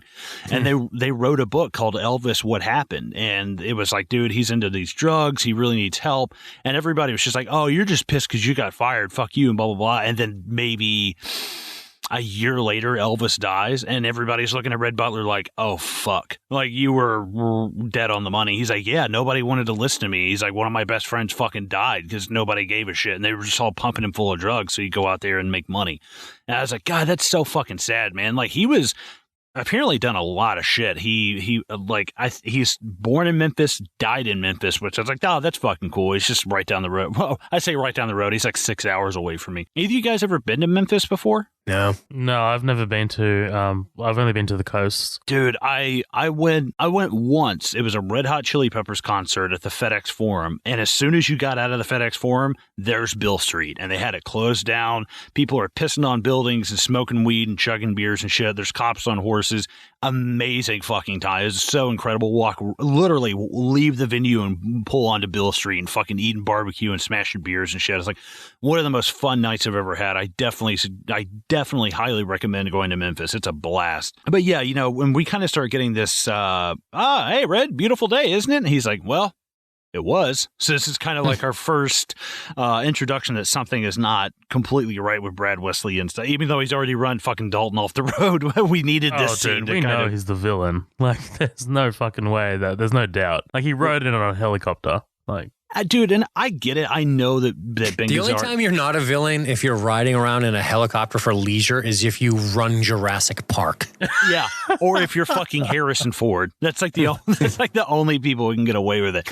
And I know a lot of the shit is flat, and I read a lot of stuff people giving Ben Gazzara shit for kind of being two-dimensional, but I like him. He's menacing. He even though he's a small guy and he's not, I'm pretty sure I could fucking beat this dude's ass. There's something about him that is menacing, and I think I can see a younger version of him like playing, and shoot me dead for saying this, like I can see him playing somebody in like the MCU as a villain, as a younger version of him. I was like, he's so cold, and like I know his face doesn't really change a lot, and he doesn't really emote, a shit ton, but I could absolutely see this guy playing like a replicant in Blade Runner or something. I really, really enjoy just the look of him as well. There's something about the look in his eyes and how cool and calm and collected he is in the face of all of this shit, and how confident he is that makes him so menacing to me. And it's easy to overlook that and kind of write off his performance as cheesy, but I really dug it, and I can't really say 100% why. Like, a lot of this is super cheesy. Like this scene coming up, where we skip like a little bit ahead, Dalton's practicing Tai Chi, and Emmett, he discovers the Mercedes. But when we see this scene of him coming back to Red's, and Jimmy and the guy, I don't know what the fuck the guy's name is. He's in like the tie and the shirt. They get in the convertible. He goes, oh, work's not, it's not work when you're having fun. He goes, life is good. And they peel out in a fucking T-bird. I'm like, all right, that is two-dimensional and ridiculous. But that's what I love about Ben Gazzara. Every time I say Ben Gazzara, I come so close to saying Hank Azaria. I am so close every single time. That's the first fucking name I think of. But I don't know, man. I really dig him. I think I agree with you with most of the stuff. Like what you said, like I like that he's kind of cool, calm, and collected, pretty much like Swayze's character is. But I never found him menacing in this movie, dude. Like I was just like, he doesn't really hold up for me as like a guy who could go toe to toe, or like not even toe to toe, like physically. I'm just saying, like, he's not scary to me. Like, he's just, there's something about him that's just not scary to me. I do dig the confidence part, like the calmness of him. Fuck you. No, I'm just kidding. Eat a dick. He kind of has a cartoon quality to him, but I think kind of to your point, Zoe, that's one of the reasons I thought maybe assailing his house at the end and the whole town stands around and shoots him like the fucking mobsters or some shit at the end is kind of, I don't know if you need to do all that. I mean, maybe I'll feel differently when we get there, but thinking about it now, especially because you get the impression that he has some power, but that at any moment, if any one of these guys is like, we're done with you. Right. He has no leg to stand on. Yeah. Right. Yeah. He's like, whereas Dalton is an army of one, this guy has to have people surrounding him to help him accomplish fucking anything. And they all kind of suck, to be honest with you. The only competent one is the crucifix stud guy, Jimmy. Oh, fucking Jimmy. Oh my God. But later at the bar, we get Pat and a few of Wesley's men attempt to strong-arm Dalton and Tillman into having Pat back on with the crew. See, I'm staying and you're going. That's one of my favorite fucking lines from this movie. It's so ridiculous. What about what do you think of our boy Tinker over here? Fat Albert. He's brevity. He's comic relief. He is, right? What cracks me up, the funniest fucking part of this is he's sitting, they're all talking, and he's like, all you need to know is that Mr. Tillman has changed his mind.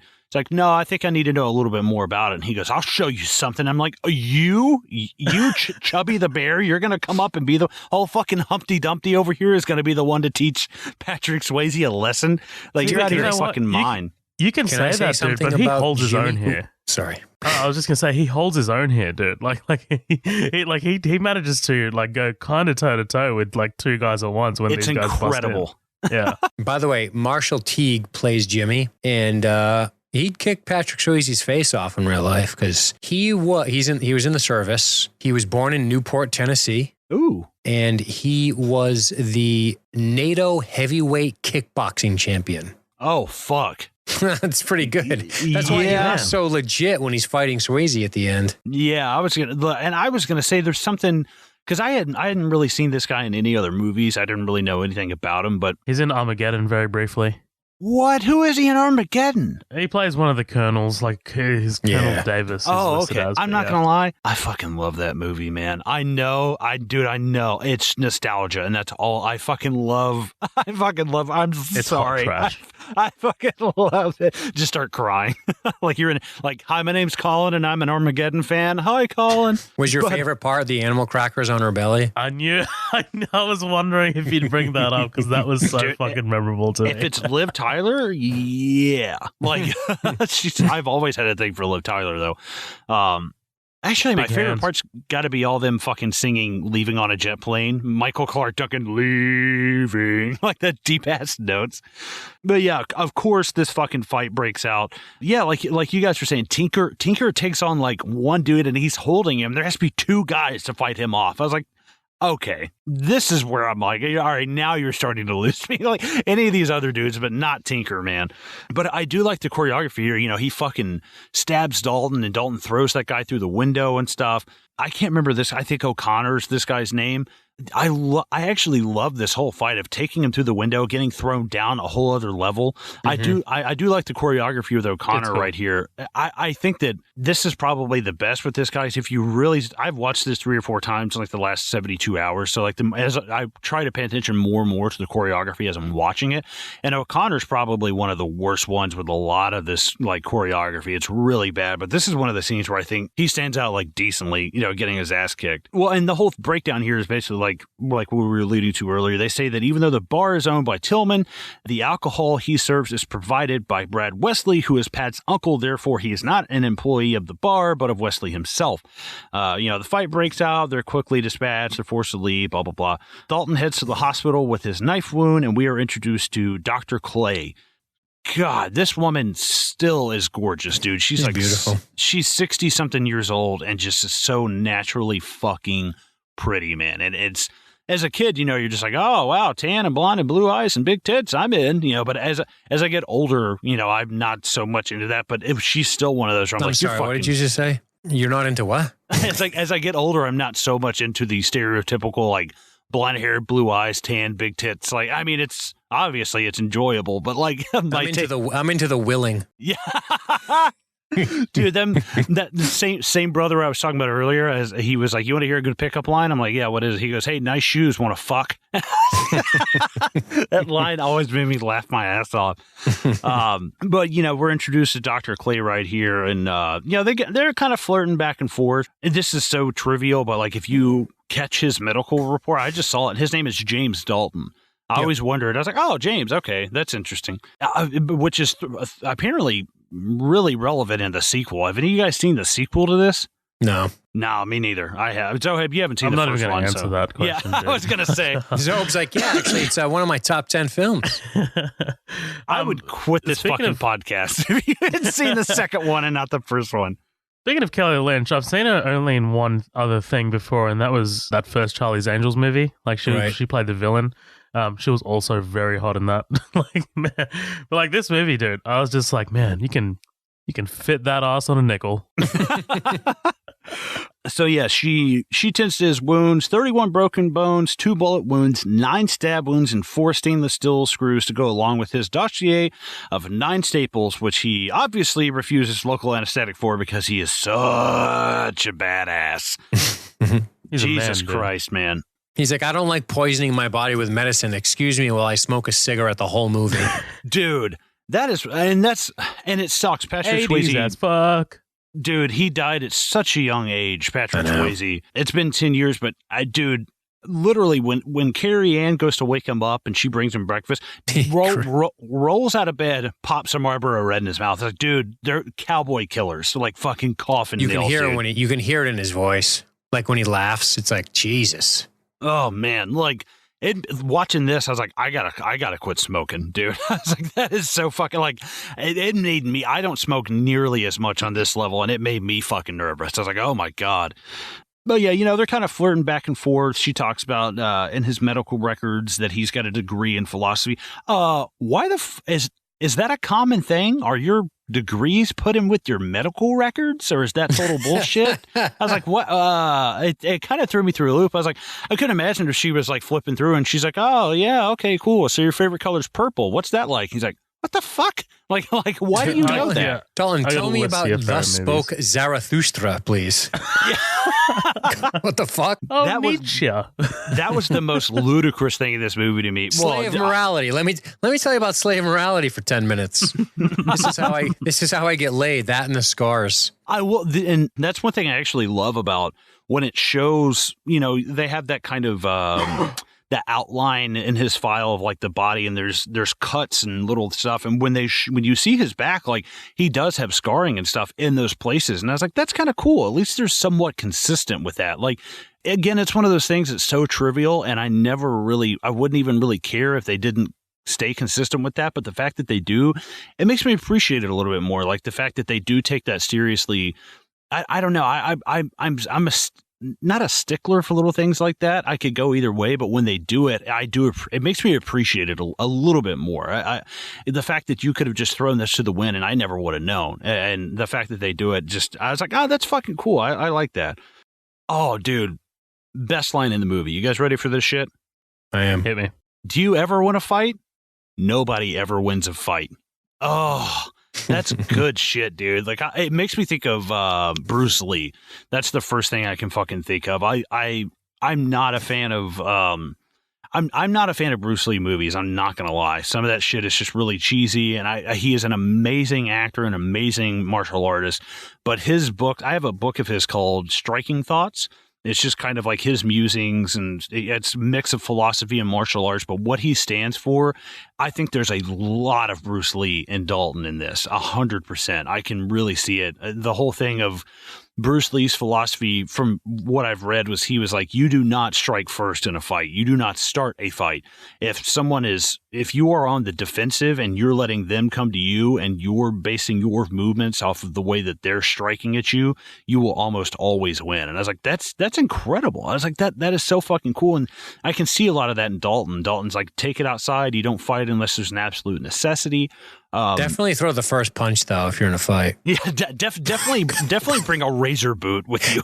Definitely swing first, though, unless you are like some sort of magician at fighting. You don't want to be the one, like, you don't want to be the guy getting punched first, right? I don't know. Definitely say prepare to die before you start the fight. No, I'm kind of being shitty. My point is, like, I love a lot of Bruce Lee's philosophy, like the Tao of Jeet Kune Do. I have the book. I read the book. I read a bunch of his shit. And obviously there's a lot of awesome philosophy, like, when he says shit like, it's not the addition, but the daily hacking away of the unessentials, like shit like that, minimalizing the bullshit in your life. And there's a lot of great philosophy there. And I obviously never be in a fight if you can avoid it. But it's also like, that's, if you talk to anybody who fights professionally, which again, Bruce Lee didn't do, they're not going to tell you, oh, don't throw the first punch. They're going to be like, throw the first punch.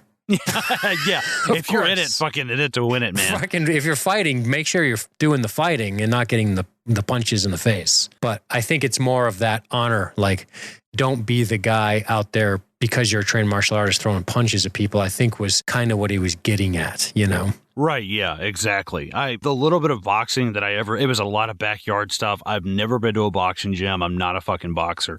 But the little bit of backyard boxing that I did, I realized I'm a very slow puncher. I don't have a lot of. I'm fucking almost 6'4" and a little under 300 pounds. Like, got a nice reach though. I do have a nice reach, but it's not. I'm one of those type people. Like, once I get somebody in a corner kind of thing, like that's just kind of how I operate. But I realized after about the first 10 or 15 punches you take to the face, it didn't really faze me much anymore. I was like, oh, okay, so I can take the punch and get in there. And it's a terrible way to fight, by the way. You take 15 punches to land. Like I fight like Homer when he becomes heavyweight champion in The Simpsons, where he just takes all the damage to get inside. Yeah, it's about, when you the first time somebody puts a glove in your face, you're kind of like, you don't want to, it's flinching and closing your eyes, like the natural reaction. That's what's crazy about, there's this crazy clip of I think it's Floyd Mayweather, and you see a boxing glove coming at him and his eye stays open the whole time, and the guy just kind of nicks his face and his eye never fucking blinks, and you're like, holy shit, dude, it's crazy. It's the craziest thing I've ever seen. That's like shooting off a gun and not blinking. It's just like he's just done it. He's a master. I mean, he might be a dick, but he's a master boxer. And like the craziest thing when you see his eyeballs in the slow motion, he's watching the fist come in. Most guys are like flinching or doing something, weird, like, oh, or they just get starched and they fucking go unconscious right there. But it's pretty wild to watch. I mean, the dude's technique is just it's fucking ridiculous. You're out of not being hit by professional fighters. When Conor fought him, I was just like, Conor, what are you doing, mate? Making money, dude. What are you doing? Yeah. Making so much money.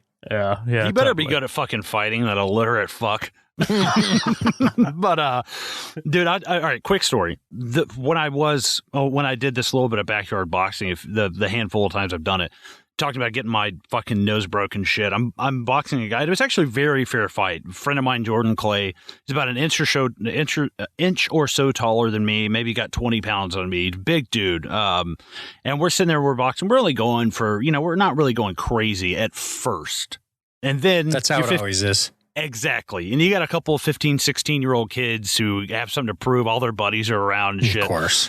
Yes. So, and actually, and this is what really fucking pissed me off. So we get into it. He's landing some good shots. I'm landing some good shots. I end up hitting him, with a good hook.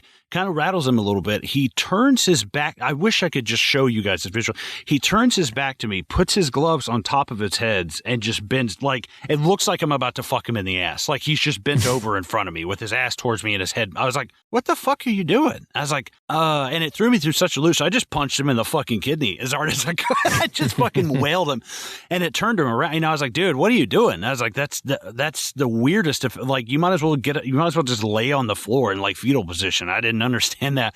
So I got so sick of him doing it, I just ran around to the other side of him and just uppercutted him in the fucking jaw. And I was like, dude, turn around, like, fight me, dude. Like, come on. Like, I land one good punch and you turn around like a bitch. So we're sitting there going a little bit. I ended up busting like both his fucking contact lenses out, so he's blind. He can't see shit. And we go for like one more round, we're all good to go. Everybody's in, we're having a lot of fun with it, just starting to rattle down. About 10 seconds goes by, and I'm like, I'm just going to throw a jab. I'm going to throw just a quick, hard jab and pop him right in the face. Well, Jordan is sitting there going, he's going to throw a jab. He's going to throw a quick, hard jab right in my face. I throw that jab and he's waiting for it, man. I mean, I was probably fucking broadcasting that punch from a mile away, and he saw that shit coming. He just leans his head back a little bit to where my punch is 2 or 3 inches away from his nose, and he crosses over my arm and destroys my fucking nose, man. Like, hits me with just crosses right over it, and I can feel the tip of my nose touch like my cheek. Just dude, breaks the fuck out, chips one of my fucking canines. Dude, totally fucked me up. My eyes just instantly start dude, I swear, I thought I was crying. I was like, am I crying? Like, immediately, I was like, no, I'm pretty sure he just crushed my tear ducts was all. But like, dude, blood all over me, and he punches me like one more time. And I was like, dude, I'm pretty sure my nose is broke. He hits me, and I got so pissed. I just turn around, can't see shit, just swing and pop him right in the fucking jaw. And they're like, all right, that's it. Time's done. Dude, my nose is so swollen, and my fucking eye is like black with chipped tooth. And I was like, hey, good fight though. That's pretty fun. It was a lot of fun, but one of the first and last fights I ever really got into boxing. I don't think I'd have a lot of fun doing that shit. Well, what's funny about your story and listening to it is not once did you say in that whole thing, and then I was so winded I almost barfed because you were only 16.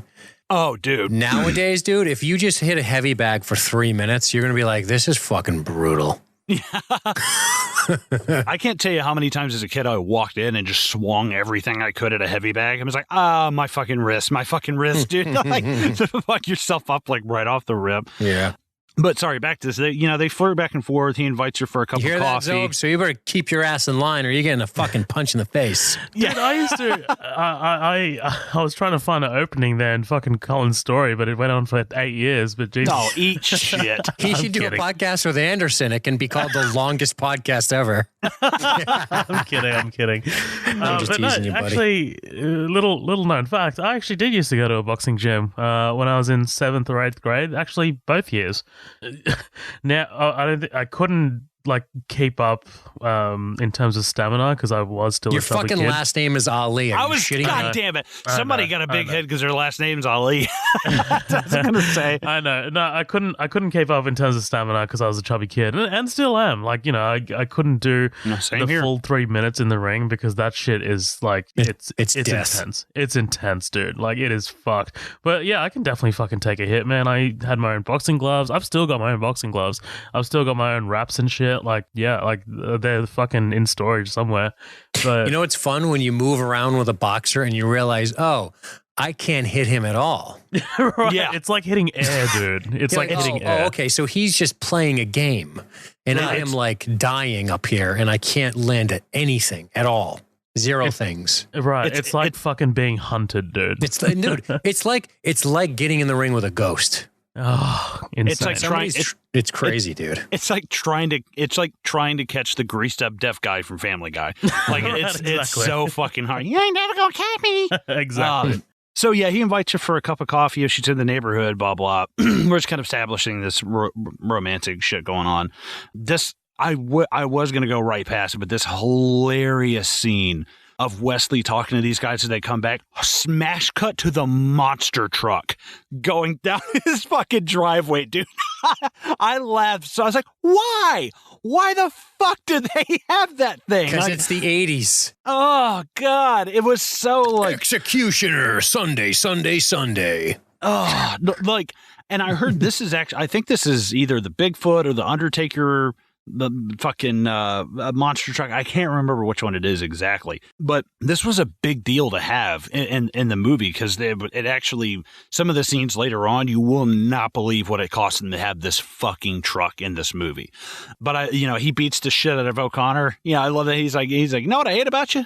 You're a bleeder. You got no tolerance for pain. I was like, dude, this guy's an asshole. He punches him in the face, kicks him in the nuts, and the guy cannot get off the ground. I was like, are you a 55-year-old man punched you in the face and you're down for the count? Like, how in the fuck did you ever sit there and swap blows with fucking Dalton? It is beyond me. But I was like, you get punched once by this guy who's like 6 years away from retiring and you just collapse.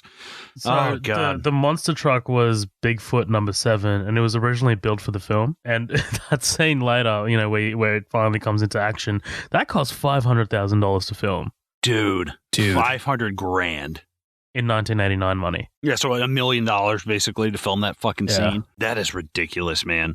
Oh, and this is where we kind of see the lowdown of what's going on with like Dalton and Red and Wesley and stuff. He sees his stores in shambles, and basically Wesley owns the whole town through the Jasper Improvement Society. Sure, it's all legal-like, and he takes 10% to start off and blah, blah, blah. But it's where we get the lowdown. He's basically trying to buy this entire town and build it up and stuff. Dalton calls his friend and fellow cooler, Wade Garrett, fucking Sam Elliott. Dude. He's so hot in this movie. Lindsay was like, this is the only reason I can watch this movie is the fact that Sam Elliott has that wonderful, like, she's like, anytime he pushes his hair back, I'm just drenched. And dude, honestly, every time he opens his mouth, the in my home theater system, the sound system just blows up. It is so bassy. Dude, I love when you watch this now, aren't you like, oh, I can see what Bradley Cooper was going for in A Star Is Born? Right, right. Exactly. I haven't seen that yet, man. I still have not seen that. Dude, he's in it for like 8 minutes and he got nominated for an Oscar. And Brad Cooper literally said he was copying Sam Elliott's voice. Oh, totally. Like you can see it. You can see it in the movie too. Like, just quickly, I love Sam Elliott, dude. Me too. I love him in this movie. Love him as an actor. I mean, fucking Big Lebowski, dude. Like, come on. But in this movie, dude, I can't put it out of my head. He looks like he smells like a homeless person. Like, he looks so hot, dude. He looks like he would bang your brains out, doesn't he? He does. You know what? He could bang me out. He can bang my brains out, but I am closing my fucking nose. I'm closing my nostrils. The hair tie gif? Yeah. The one that Damaris always posts on her board? Yeah. That's the one, ladies. That's the one. That's the hair one. tie gif. He's dripping with sauce, man. I love him. Oh, God. Well, dude, as I'm watching this and his, the beard and the scruffiness of him, and I was like, man, he would have been an awesome Old Man Logan. I think he would have been a great, like, and just the gruffiness of him, like, if he were a little bit younger and still had that gruff, like, I would love to see him do something. It would be weird seeing him play like Wolverine, but as I'm watching this, it's like an Old Man Logan story with Sam Elliott, I would watch the fuck out of. And how old do you think he is in this movie? Don't cheat. I think I know. Yeah, right now he's like 70, mid-70s. Don't do the math. Just guess. Looking at him, how old? Probably go. Man, I feel like he's always looked that way. Like, you know what I mean? Like, he's like Tommy Lee Jones, who I can never visualize him young. I'm gonna guess 45. Yep, I think 45? that's exactly how old he is. Wow. Yeah. Holy shit. I was gonna say 55. God damn. Yeah. Yep.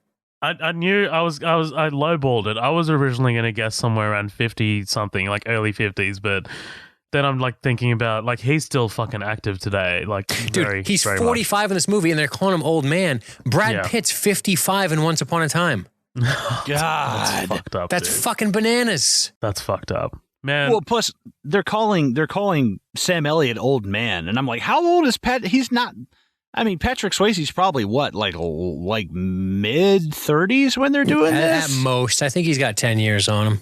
Right. That's what I'm saying. I'm like, there's it's like just the grays. Like, it's always just the gray hair. That's it. Like, that's it. In any 80s movies, if you've got gray hair, you're automatically old.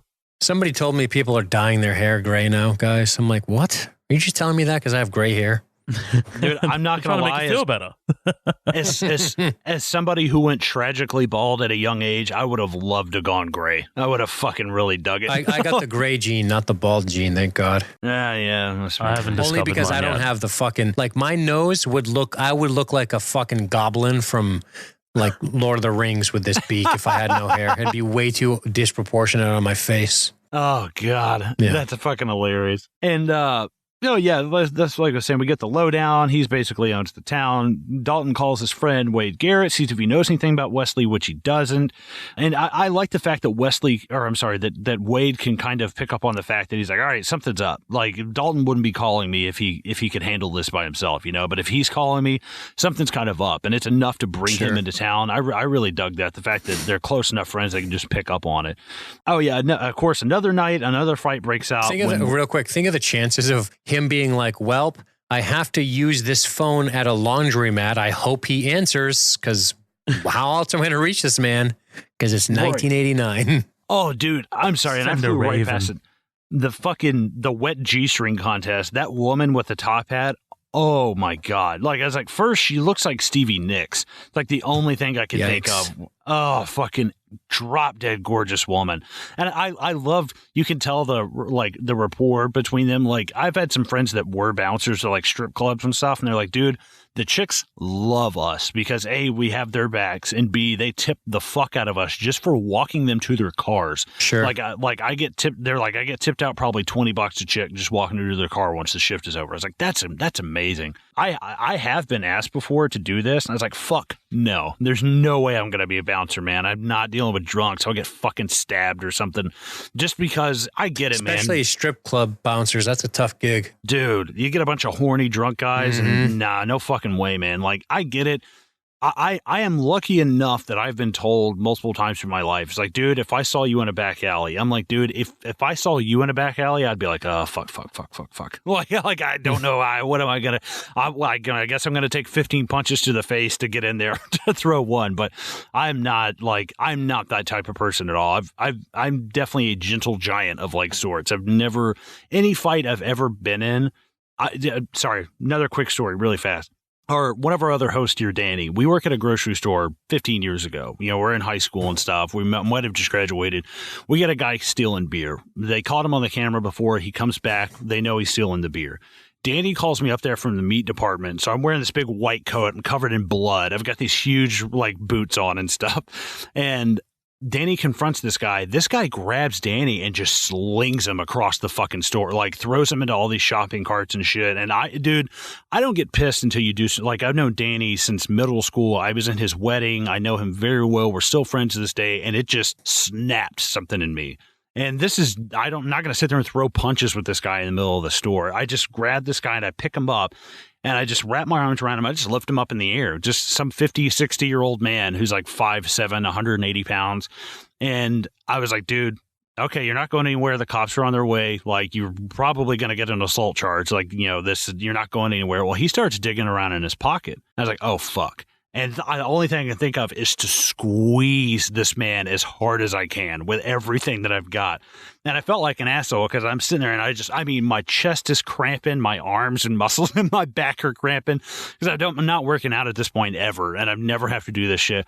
I squeeze this guy. And the only way I can describe the sound that this guy just this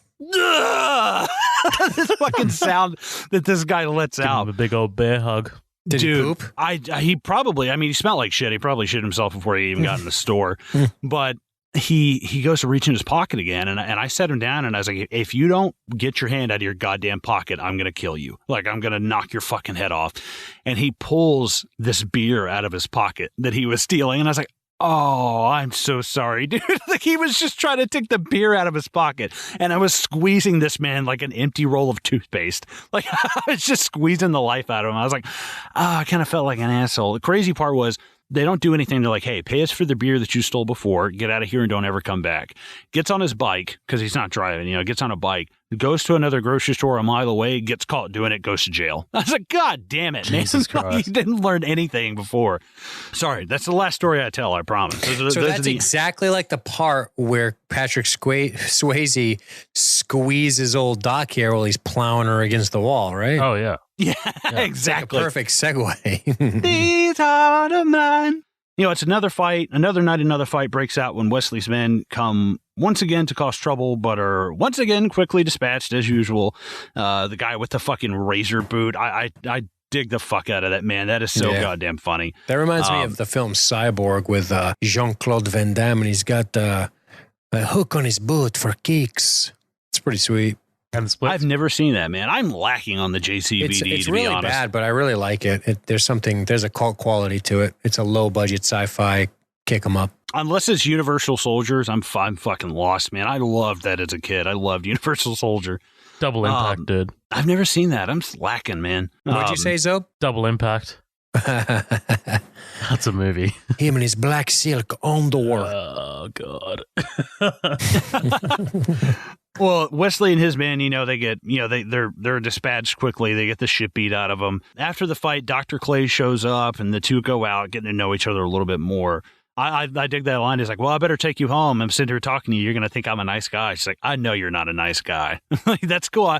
The parts of the dialogue are cheesy, but when it really comes down to it, when it comes down to the dialogue of getting to know these characters more, the whole like the quips and the puns and the comebacks are all cheesy, but when it comes to getting to know the characters a little bit more, I dig it. I actually like what they're kind of like hinting at with this. It's interesting. It could have been real cheesy and real easy just to be like, yeah, I know you're a nice guy, Dalton. She's like, no, you're not nice. I can already tell. I was like, that's cool. I really dig that. So I tell you what, funny because he is nice. Yeah, he's a philosophy major that lives in a non-air conditioned, no TV, room. Who by the way, when we first show him, is reading fucking Legends of the Fall. I was like, oh my god, of course he is. Of course he's in there reading. Oh, is that what he's reading? Holy shit! Yeah, he's reading fucking Legends of the Fall.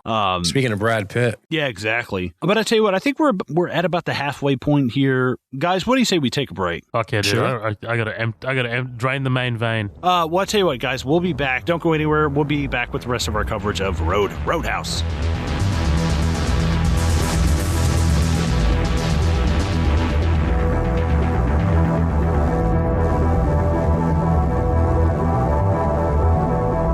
Well, look who made it this far into the episode. Just while we're taking a quick break here, we've got a few things that we just wanted to put out there for any newcomers, or if you're not part of our growing community, maybe this could benefit you too.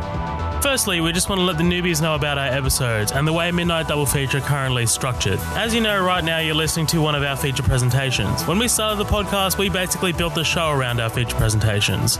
These are movies that we choose to cover and basically go through everything in the movie that's worth talking about sequentially. These episodes are generally longer, and we're definitely looking at ways to spice up our feature presentations by hopefully getting guests on. We also have our upcoming attractions episode. Typically, these come out during the week and are much more shorter than our feature presentations. These are hosted by Matt Vella and basically consist of a conversation between Matt and I about any movie news that's worth talking about, quick reviews of movies that are out of the cinema, and other hijinks. Finally, we have our special features. These are usually one-off special episodes that are mostly experimental and don't really have any specific definition. They could be a sit-down with a cast or crew member, a conversation between the hosts, or just a straight-up different thing that might not even relate to film. Before I let you get back to the episode, I just wanted to thank our listeners and supporters. We definitely couldn't have done any of this without your guys' constant support. If, for some reason, you're not a part of our growing community, head to our socials. We've got 2 pages on Facebook, Midnight Double Feature, which is our main page and has our formal announcements, and we also have the After Party, which is where we post memes, news, and teasers of what's to come on Midnight Double Feature. We're also on Instagram, which is at Midnight Double Feature, and Twitter, which is at MDF Pod. You can also send us an email if you have any grievances or would like to let us know what we're doing wrong. That's midnightdoublefeature@gmail.com. Thanks again for listening, guys. Back to the show.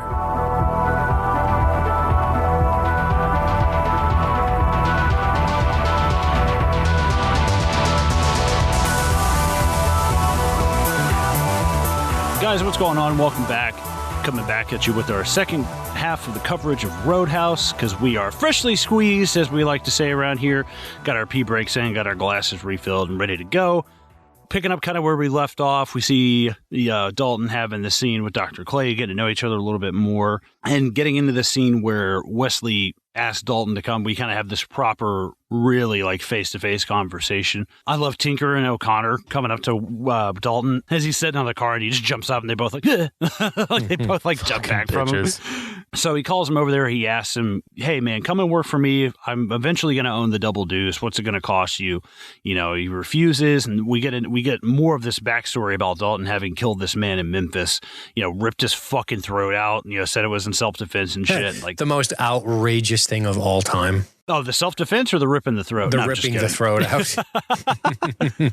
Dude, I wanted to do like some like, how hard would it be to rip somebody's fucking throat out? So like, hard. It's so hard. You'd have to have vampire hands and claws, right. You know? That's what I was thinking too. You need to have like Predator fucking level, like strength and grip. You are one ugly motherfucker. Definitely you could collapse somebody's trachea pretty surprisingly. Not that difficult, but yes. I mean, not difficult if they're laying there unconscious and you step on their neck. But like in a brawl, I mean, closing somebody's throat, that's movie stuff. I'd love he goes to rip his throat out and he just has like the Predator two-pronged fucking claw and he just like carves his throat out. One part that always cracks me up when he comes into Wesley's house, when we see Denise and she's got the black eye, she like looks at him like, oh, "Don't look at me," covers herself up and then just looks right back at him. I'm like, yeah. What the fuck? Like, yeah. That's so fucking silly, man. Dude, it's funny. Denise has like kind of a garish, sort of over the top look to her. She's obviously a very beautiful woman, and you can kind of, I know it sounds fucked up to say she looks beautiful with her face bashed up, but you just see her not so like done up. She's a really attractive lady. Oh, absolutely. She looks less like over the, I mean, Obviously, when she does her little dance, that's a whole nother ball game. But she looks more natural in this setting. She does. I guess. Yeah, absolutely. To the point where it was tough for me to discern that, is that the same actress? Like, I literally said that. I was like, is that the same actress that they use? Like, it was weird. There is a shot here that I really want to talk about. It's just this one that kind of like, you've got this shot of, God, what's the villain's name again? Wesley. He's eating his Brad food. Wesley. He's eating his food, and like the shot kind of like pans around as he walks behind him. It's fucking awesome, dude. It's slick. Dean Cundy's fucking master. He's good. Yeah. I know exactly what you're talking about. I really dug that sweeping kind of shot where Dalton's walking behind him. It's good blocking too. It's really, really well done. It's fantastic. He says, come work for me. He says no, blah, blah, blah. We've gotten all this. Dalton heads to work only to find that the liquor at the bar is starting to dry up because Wesley is... sorry. The one thing I'm sorry, dude. That was rude. No, you're cool. But the thing I love about the shot, not just it's a really slick shot technically, but I love the fact that there's something interesting about Dalton being behind this guy. Obviously, being behind somebody you're at odds with, there's sort of this physical menace to that idea of somebody being behind you. But we see that this character, Brad Wesley, doesn't even care. He doesn't spin his head around to look at him. No, he doesn't bother tracking him. He just lets him be behind him. Yeah. It's like wild. he gives no fucks. Like, he doesn't consider him a threat or a danger. He just keeps eating and drinking. Yeah, because he's got fucking hubris. He's a dummy, man. He's arrogant. Right. That's what I'm saying. That menacing to me is just like, I'm not worried about you. You can stand behind me all you want. Like, something about that to me, that brazen confidence. Yeah. So, they find out that their suppliers are being leaned on by Wesley. Motherfucking Keith David. God damn it, I love Keith David, man. Boy, what a missed opportunity to have him on your bouncing squad, because that guy is one rugged SOB.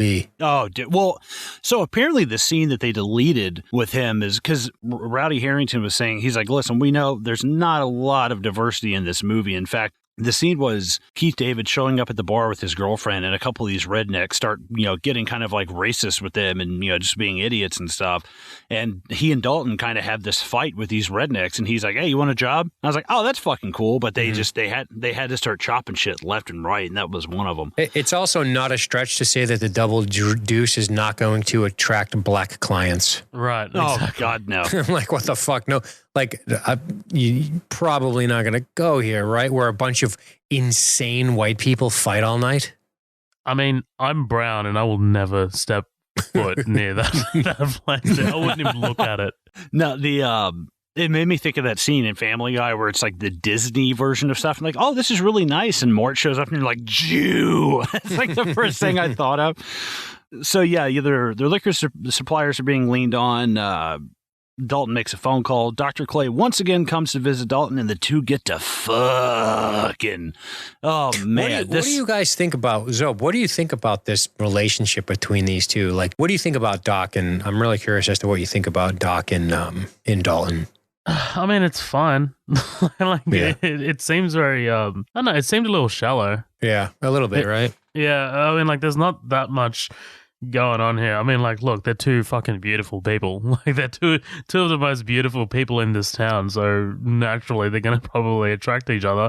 But, like, there's not that much to it. I mean, am I missing something? Like, did you pick up on something? I didn't pick up on much. I thought they had pretty good chemistry just in general. But, it sort of has that, it sort of has that classic romantic appeal in that he's sort of, you would consider him kind of the wrong guy that she sees something nice in, because she's this well-educated, beautiful woman, and she's a doctor, and we kind of learn that she's connected to this town because of her obligations to Red there, right? Mm-hmm. Yeah, and but this is like, there's this. I understand the tantalizing. Like, I get it. Like, he's from the wrong side of the railroad tracks. He's like, oh my God, I've never slept with this beautiful, well-educated doctor that's well out of my league. And she's like, he's kind of like the rugged sort of bad boy that I shouldn't get mixed up with. And we have great chemistry together. And, it's not really much beyond that. There are moments where some of her questions on him, I'm like, okay, you probably don't have to ask that at this stage of the relationship. It's like, but I think their chemistry kind of works for me, even if some of the actual romance is a little out there. Yeah, I'm with you. I think what kind of takes away what like it's weird because like I know you're talking about like her attracted to him because he's from nowhere near her world, right? But sees the good in him. Yeah, sees the good in him. But I mean, like, what takes away from that a little bit for me is the fact that he's got a PhD. Mm-hmm. Like, That's a I good mean, point. like, you know what I mean? Like that kind of slowly, like, minimally puts him closer to her level, if that makes sense. So maybe it's a question of he seems like kind of lost. Right, exactly. So I'm just like, I don't know, like that's what I'm just kind of like, I don't know, I'm not fully buying it. It seems a little shallow to me, but I do That's like fair. the That's chemistry fair. between the actor and the actress for sure. See, I dig it because, like, if he were too much leaning into this rough and tumble wrong side of the track world, there would be nothing to relate about. But the fact that he kind of has a foot in both worlds, I dig that. I think that's really cool. I think it also speaks to Patrick Swayze as a performer. Yeah, ballet and you're doing fucking Roadhouse. Like he kind of is this guy. And I read something where Patrick Swayze was like, man, doing this role was like a master class in getting to be cool. I was like, yeah, hell yeah, dude. Like I can pick up what you're putting down. I see it. The thing that I didn't know about this until I was watching a bunch of interviews and kind of researching this is that Annette Bening was originally cast. Yeah. And something, I don't know what went down. No. It was that they had apparently no chemistry. Even Patrick Swayze was like, dude, there's nothing. There's nothing there. Annette Bening? Yeah. Mm-hmm. Oh. And they just kind of gave her the boot and like, well, see ya. And in fact, it was kind of weird because I think she was the first pick for Catwoman in Batman Returns, and she got pregnant. And they were like, "Yeah, that's awesome." From Batman? yeah, she gets knocked up by Batman, having little Keaton babies hanging from the ceiling and shit. But it was the same thing. Tim Burton's like, it was like a wonderful nightmare because it's like, yeah, that's awesome for you, but we're fucked. Like, what are we gonna do? But yeah, they get to, dude, Wesley like a fucking creep, dude. Like, it's a great shot. Like, he's out of frame, and you just see his head, like, rock into frame and rock in and out of it. But I'm like, that is fucking creepy, man. And, like, for one thing, hey, don't leave all the lights on, your windows open, and then fuck on the roof. Like, he's right across the goddamn street, man. What did you think? Like, he'd be waking up in the middle of the night to take a... He wants to see her, man. He wants to see that hot body. Yeah. Yeah, he's like, listen, you leave me alone, I'll let you take a peek while I'm poking her guts around. That's all. That's the best I can give you. I mean, like, there was a reason, like, he let him see him do his, like, meditation stretches. Like, you know what I mean? Like, he knows he's watching. Yeah. Well, and I would have cracked the fuck up if they show Wesley and Wesley lights the cigar and he's just staring menacingly, and we just see Emmett in his barn like, oh yeah. Oh yeah. I would have loved to have seen that. Rubbing one out. Yeah. So yeah, Wesley watches from his front porch like a creep. Wade Garrett arrives in town. I love he looks up, he's like the double douche.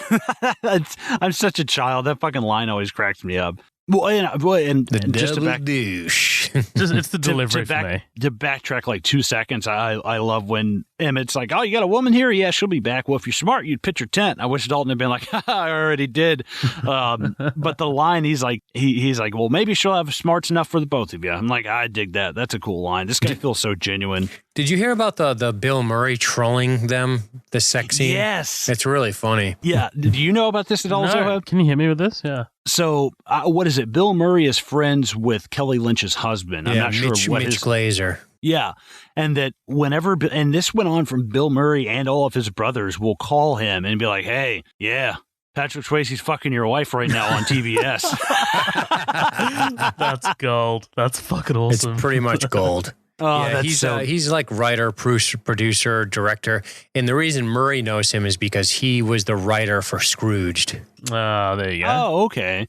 Yeah. The hilarious part is the way Kelly Lynch tells it is that at first, like, Bill would try and cover his voice up and be like, hey, you don't know me, but and he was trying to like disguise his voice at first. That's so fucking Bill Murray, man. It's so Bill Murray. But he showed. We get Wade showing up at the Double Deuce. We also get Well, I'm just going to say Jeff Healy. I know his name's fucking Cody. It's Jeff Healy. Jeff Healy kind of gives him the down low, tells him that there's this relationship previously between Dr. Clay and Wesley, and that Wesley lost his mind when she left town. This town is so incestuous. I know, right? It's such a small town. It's like, well, I'm either going to fuck Dr. Clay or I'm going to fuck Carol Ann. So I guess I'm going to fuck Dr. Clay. But he shows up just in time for Wesley's henchmen to arrive and disrupt their liquor shipment. Another fight breaks out, and Wade jumps in to help Dalton out. I love it. He's like, what does he say? He's like, you want to fight, dickless? Well, I'm sure not going to show you my dick. Dude, the funny part is most of the time I'm like, yeah, man, you punched him in the nuts. What a bitch move. It's like his nuts are like eye level with Sam Elliott. Like this huge guy. Like you can teabag him just standing up. The guy in the background who's throwing the cases off the trolley there, those boxes are empty. You can see one full off the side there, and it's just like it's completely empty. Well, dude, and I like Sam Elliott's fighting here too. He keeps it simple, low kicks, pretty much punches. You know, he's staying in his lane. I like that. Oh, absolutely. Well, the guy that you're talking about, Zoheb, is that's Terry Funk. That's him throwing all the fucking right. Yeah. Throwing all the goddamn like boxes and stuff off. Well, apparently in 2016, they were looking at like remaking this. They were going to remake this. Do you know who they were going to put in? Ronda Rousey. Yeah, Ronda Rousey. They were looking at remaking it, which it went ultimately to remake heaven and never saw the light of day. But I'm going to play. Is it abandoned? Do you know? Yeah, it's totally abandoned. They're not going to do it. Which honestly, thank God. Like this is not a movie that really needs to be remade. To be completely honest, it would be so stupid nowadays. Let's be real. We know about all the bullshit that would be in it. Right, exactly. And like, I don't mind the gender swap thing. It's not a big deal to me. It's just I don't care about that either. Yeah, right. The story would be like, ugh. It's the story of it. It's like, man, this is a product of its time, and I don't think you can duplicate this again with a modern setting. I just don't see it. This doesn't happen now. Like, does it? Not to this scale. No, I know you're exact. I don't think so, but I'm going to play you this. It's about a minute long. This is somebody asking Terry Funk. This is an older video asking him about what he thought of the Ronda Rousey remake, and I'm playing this just for Patrick Harrington, who apparently would suck the funk out of Terry Funk's dick.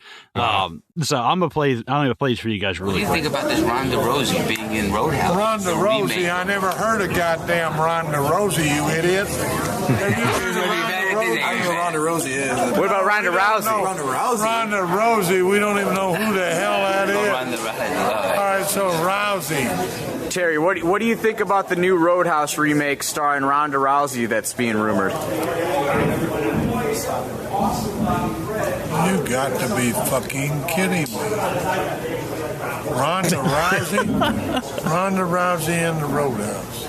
She's starring in the remakes that, obviously the original that you were in, that you starred in. Now she's starring. In the Roadhouse? In the Roadhouse, yeah. They're making a remake. They're making a remake, and I'm not in it, and she is? Yeah. Well, I didn't mean it like that. Well, yeah, you did. Is going to go ahead and be in the goddamn thing, and that's bullshit. She don't belong in there. I'd like to go ahead and get her in the goddamn ring. It wouldn't take me 10 rounds to kick her ass. Oh my God. He's playing it up, man. He's playing the fucking heel. Why does he sound like he's just gone through an entire case of bourbon?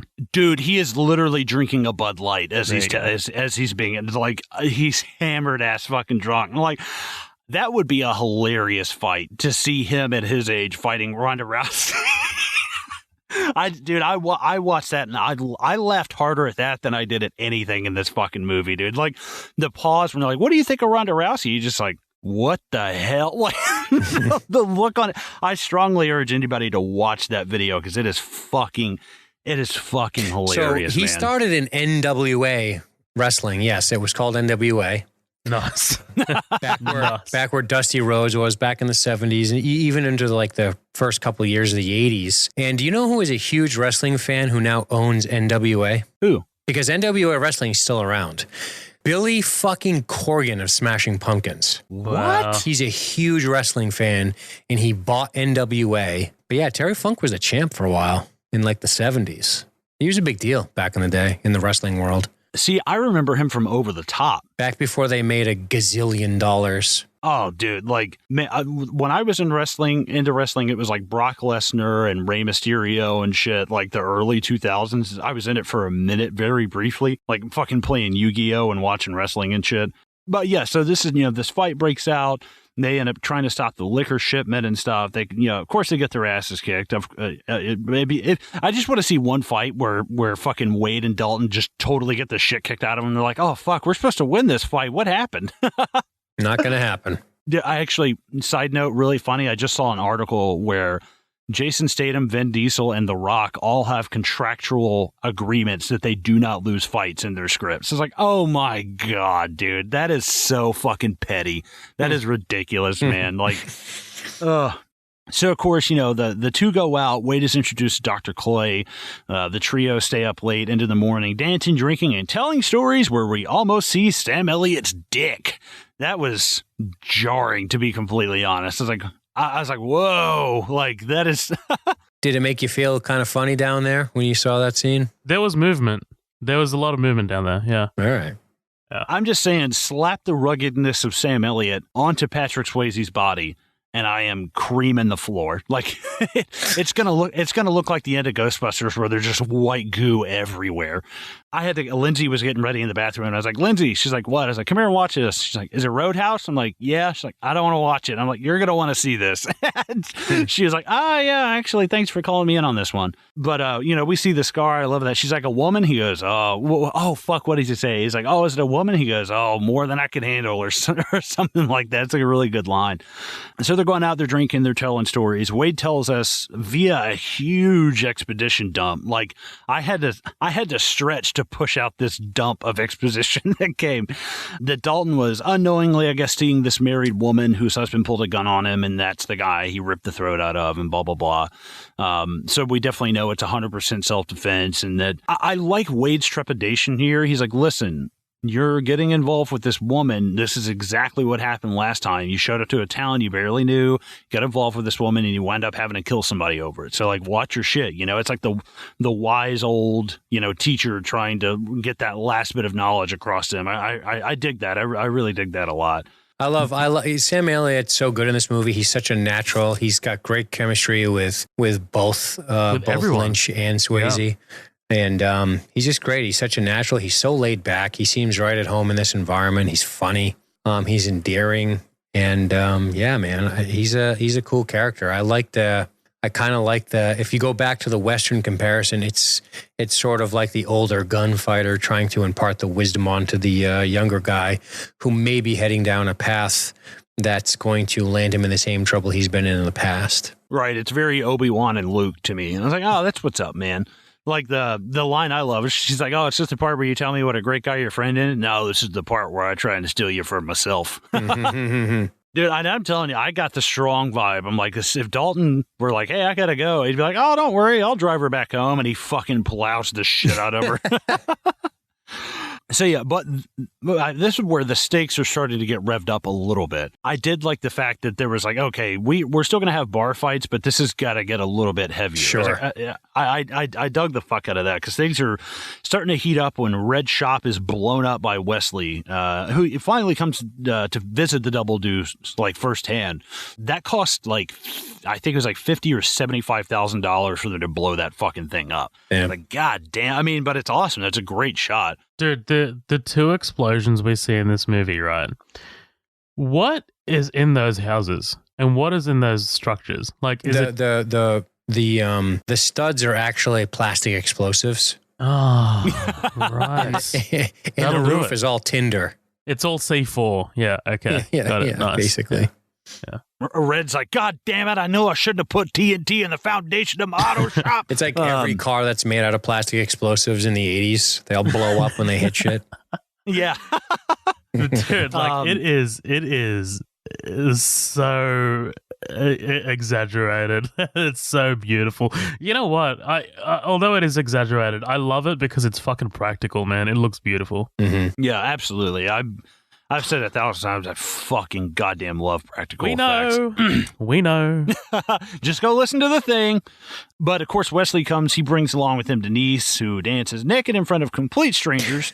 That girl's got it going on. She knows how to move. Man, seriously, she's seen some stripper poles in her life. Like she can move. That's a confident woman, we'll say. It's nice to see an actual pair of natural breasts in this movie for once. I was like, there we go. I can appreciate that. Thank you. I'm out of fucking Silicon Valley finally. What's with Sam Elliott tying up his hair here? He's getting fucking ready. He's getting ready. He's getting ready for what's going on here, little partner. I'm getting ready to fuck. Yeah, he's like, there's a brown boy about 30 years from now watching this, and I'm about to come to his house and plow his fields. He's thinking he's gonna smash Denise, I think. Yeah, right, exactly. I just love if the post-credit scene of this is all of the women just leaving fucking Wade's hotel room, and you see like Carol Ann walk out, you see Denise, and you see Dr. Clay, and then you see like fucking Tinker. He's like, hey, thanks, man. Like he just fucking everybody. There's a shot of like when Dalton leaves the bar to go get Denise down off the stage. There's a shot of Sam Elliott like kind of like scratching his like elbow or like the inner arm. Yes. I'm just like, what is that about? And I couldn't get the homelessness thing out of my head, so I'm just like, has he been shooting up? Has he been shooting up? Oh, dude, speaking of shooting up, that fucking shit, there was some guy on the train behind you fucking shooting up on your way to work or something like that. He like passed the fuck out. That shit blew my fucking mind, on my Instagram man. feed? Yeah, dude, that was insane. Yeah, like that fucking... Man, a quick story, Dean.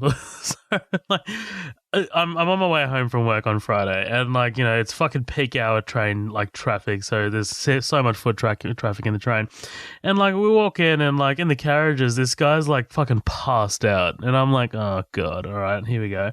And like this is the Western Line, and the Western Line is like pretty much, it's known for its kind of miscreants. You know, the western suburbs here in Sydney are on the lower end of the socio-economic, I guess, spectrum. But anyway, so like he fucking wakes up like 10 minutes later, and like his head's like fucking lolling around and shit. He takes off his shirt, starts scratching himself, and like, man, like everyone's just looking in the train.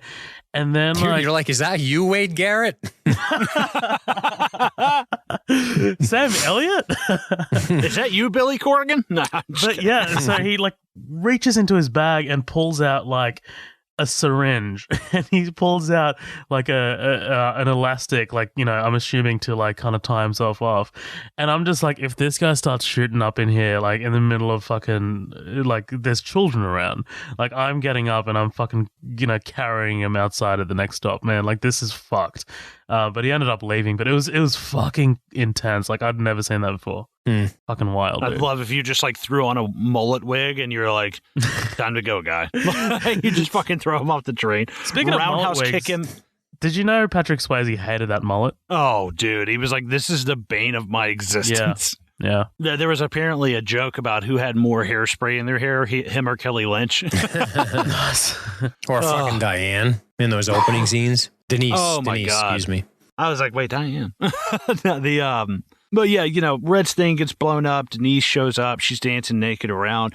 I actually really love the line. He's like, if you're going to have a pet, keep it on a leash. She's like, yeah, you're right. Jimmy. And I was like, oh, that's fucking badass. That's a good segue. It's a cool line. I dig that. This is such a weird moment in this movie, though, because it's like, first of all, like, just think about the sequence of events and how outrageous it is. Like, Red's store blows up. All right, everybody back in the bar for a striptease, and then a martial arts display. Like, what the fuck? It's like the weirdest 2 minutes of all time. It's like, you can tell, like when you were saying there's this long cut of this movie, that makes sense to me, because it's like Reds blows up. They're like, go back and drink. And Denise is like, well, nothing makes me more horny to do stripper dancing than fucking blowing up shops and fire. That's hot. I'm going to dance sexy. And then this guy's like, well, I want to be desired too, so I'm going to twirl around a pool cue. I did pick up on that. It was disorienting because it's just weird, like it's a weird, like 1, 2, 3 things that happen that kind of sequentially. Also, Jimmy's getting a lot of flexibility out of those jeans. It's funny. whatever. Yeah. I'm not saying it's bad. I mean, it's definitely not good. It's just funny. No. It's a funny sequence, you know? It's the 80s. Well, I want to know how much coke was on this fucking set, man. Like, they're fucking just, they're just fucking snorting down some goddamn gobstoppers on this thing, man. Like, there's no way. For a movie like this, like, somebody would have had to have been like, all right, if I'm going to be in this movie, I'm going to be high as fuck because I'm not going to be able to stand it. Another slobber knocker fight here, too. Right, yeah. Jimmy brings out this pool stick and starts his pool stick taekwondo on the bouncers and Wade. The fight with Wade, good, man. He's got. Watch Jimmy throw kicks. He's better than anybody in the movie. Yeah, I can tell. Yeah. Dude, with cowboy boots and tight fucking jeans on, too. Like, that must have been fucking tricky to do. Like, I couldn't do that shit. But yeah, so he and Wade fight. I like this. I like the fact that we see him getting to Wade. Like Wade's trying to protect that leg, and he just fucking nails him right in it. And I'm like, oh, that's hard to fucking cool watch, moment man. That I do want to point out in this. There's this moment in the movie. It's about an hour and 50 seconds. And Wade has one hand up, his left hand up, and he's got his right hand on his knee. And Jimmy throws a right kick, like a right roundhouse kick. And Sam Elliott checks that kick like a kickboxer. Yeah. It's pretty slick. I was like, okay, that's pretty legit right there. I dig that because he kicks him with the right and then goes with the left as if the right was almost like a fake out just to get him to. I was like, oh, that's fucking awesome. Yeah, man. he quickly hits to the left. It's fucking awesome. Yeah. But that's how TIE fighters check kicks. It's pretty sweet. That's badass, man. See, that's why I'm fucking glad you're here. Check our martial arts shit. But, Walt Dalton intervenes, but Wesley breaks up the fight before the two kill each other. I really dig the line. He's like, Dalton, this isn't working out. And like, I dig that. He's like, yeah, you know what? You blowing up my friend's shop, having your girlfriends come in here and strip tease and then beat the fuck out of me. And I'm like, yeah, you know what? It's not working out. It's not working out, Wesley. Dude, Wesley breaks up the fight by firing the smallest pistol on the planet into the air. That sounds like a fucking cannon because it's 80s sound effects. Mm-hmm. Yeah. This is before Michael Mann got a hold of gun sounds and James Cameron. Michael Mann, he's just like, we're just going to shoot guns and record them. And that's me. Yeah. Oh, God bless that man. The next day, Red decides to pack up and move, and Wesley destroys Schrodenmeyer's Ford dealership. I dig the line. He's like, yeah, I'll help you rebuild. You got insurance, don't you? Yeah, that line will come back so well, and I fucking love it. This is where you see Benny the Jet. Oh, where at? He is... I'll tell you. I'm trying to get the exact moment, but he's in this crowd of bad guys. He's the guy in the blue t-shirt. Yeah, okay. I saw him and I was like, dude, I haven't seen him before. He's not part of this entourage. Yeah, and I looked over, I was like, that's random. He's the fight choreographer, and I'm telling you, watch Benny the Jet in Jackie Chan's fucking famous martial arts scene. It's so good. Hell, dude, I'll check. I've been wanting to go and watch all the Police Story, like Jackie Chan films. I haven't seen them. But I've heard they're absolutely amazing. I've been wanting to go back and check them out because I honestly, I respect the fuck out of Jackie Chan. He seems like a really nice guy. He does all of his own stunts. Like, he seems really fucking cool. Drunken Master. Some of the craziest shit you'll ever see. Just about to say that. Did you ever hear the story about him meeting Bruce Lee on the? I don't know if it was Enter the Dragon. It was one of Bruce his Lee last kicks movies. him through a window because he's a stunt double. Well, there's or a two rice of them. paper wall or some shit. He fucking he beats him through a fucking wall or something. There's a part where he's got like a stick or his nunchucks, and he actually hit Jackie Chan across the face, and Jackie Chan was, he just played dead, whatever, don't ruin the take. Sure. And as soon as they yelled cut, Bruce Lee just rushed to him. He's like, dude, are you okay? I am so fucking sorry. And he's like, you want to be a tough guy because it's Bruce Lee, but at the same time, I kind of wanted to soak it up. So he's like, oh yeah, and oh man, it hurts, and he was like, oh man, I'm so sorry. That's awesome, dude. Right before they go to start the scene over again, Bruce Lee just looks over at Jackie. He's like, I'm so sorry. He's like, it's okay. It's okay. I was like, that's so awesome, man. You're the most badass motherfuckers of all time. So, yeah, this is where they wreck the dealership. Red's like, you got insurance, don't you? Like, that's a good line. One of the things this movie does pretty well, and I will say this, as just from a pure cinematic standpoint, is they introduce the monster truck, and you see it. And it's always kind of lingering, and it's a threat, and then they fucking unleash it on you. It's going to be used. You know it's going to be used, yep. Part of the reason I read that scene cost so much is they had to like completely repaint that fucking truck when they were done with it. I mean, it did a little bit of damage. And I think initially it was going to cost them not $500,000, but then when they got the damage back, they're like, yeah, that costs a little bit more than we thought, so we're going to need a little extra money. So, this is where he says, I hate to see you down with so much, down with the street trash. He's a drifter, but, you better get him out of here because, I won't even think about it for a second. I'll kill him. Wade encourages Dalton to leave while he 80s martial arts trains. And I'll tell you, those are his best punches in the movie. Yeah, because he's hitting the fuck out of that thing, man. He's glistening sweat. Yeah. That chill. All right, let's just say it now. We have not said this enough. How much of a chiseled swan-like beautiful god Patrick Swayze is, dude. Like, I love what Daniel Tosh said. He looks like white Bruce Lee. Yeah, I mean, yeah, he's got that fucking he's got that triangle look that you want from the shoulders down to the waist, like that fucking, oh my God, that's just ripped as fuck, man. Do you need a minute in your wife's dress closet? Are you okay? Yeah. I'm sitting in here in one of her dresses with a sunflower hat on, like, please fuck me, please fuck me, please fuck me.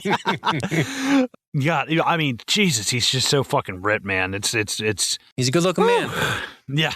All right, sculpted, yeah. Dude, the thing, even my mom was watching shit like, you guys ever watch North and South, that miniseries he did? Yeah. Where he's like, oh, man, we watched the fucking... It's actually a pretty good series. My mom had all those on VHS. We watched the hell out of those when we were kids. But yeah, he encourages him to leave, which he refuses. I love the fact that he throws the punch and catches it. He's like, no, we don't want to do this. I dig that. He's like, man, let's just cut the shit. We're not going to fucking fight each other. Did you guys get the recut trailer of Roadhouse that I sent you in the group chat? Did you guys watch it at all? No.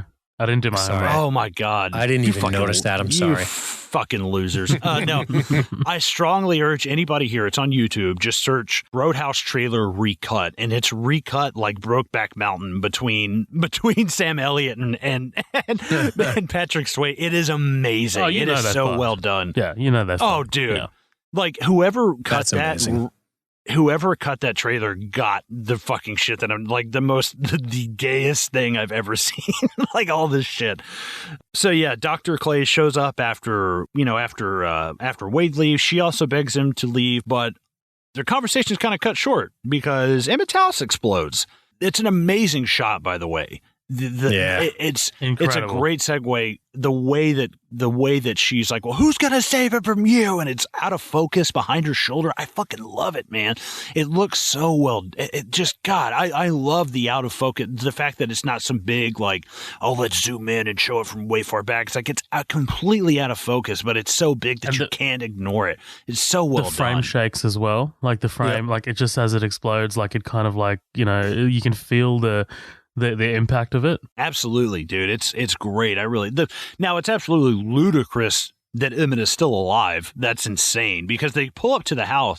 That explosion destroys that house. And then when Dalton runs up, it's just kind of like the door is still on. It's like, are you kidding me? Are you fucking kidding me? Like, we need to discuss the athleticism, although I'm pretty sure it's a stunt double for this one. Of him coming out of the window and parkouring himself down. It's fucking cool. Yeah, it is. I mean, it's such a logical, oh, this is the fastest way. Yeah. Like, I'll just do this. Like, it's super you're right. athletic. It's some super parkour shit. But like I said, miraculously, Emmett survives this, and Jimmy is seen running from the scene, laughing maniacally. Obviously, a fight ensues between the two of them. I fucking love that. He just takes off on the dirt bike. Dude. Why the fuck he hasn't left already is beyond me. Like, he's just sitting there just like, all right, do they see me? All right, go. And then he takes off because it cracks me up. He takes off on the dirt bike, stops and looks back just to be like, like the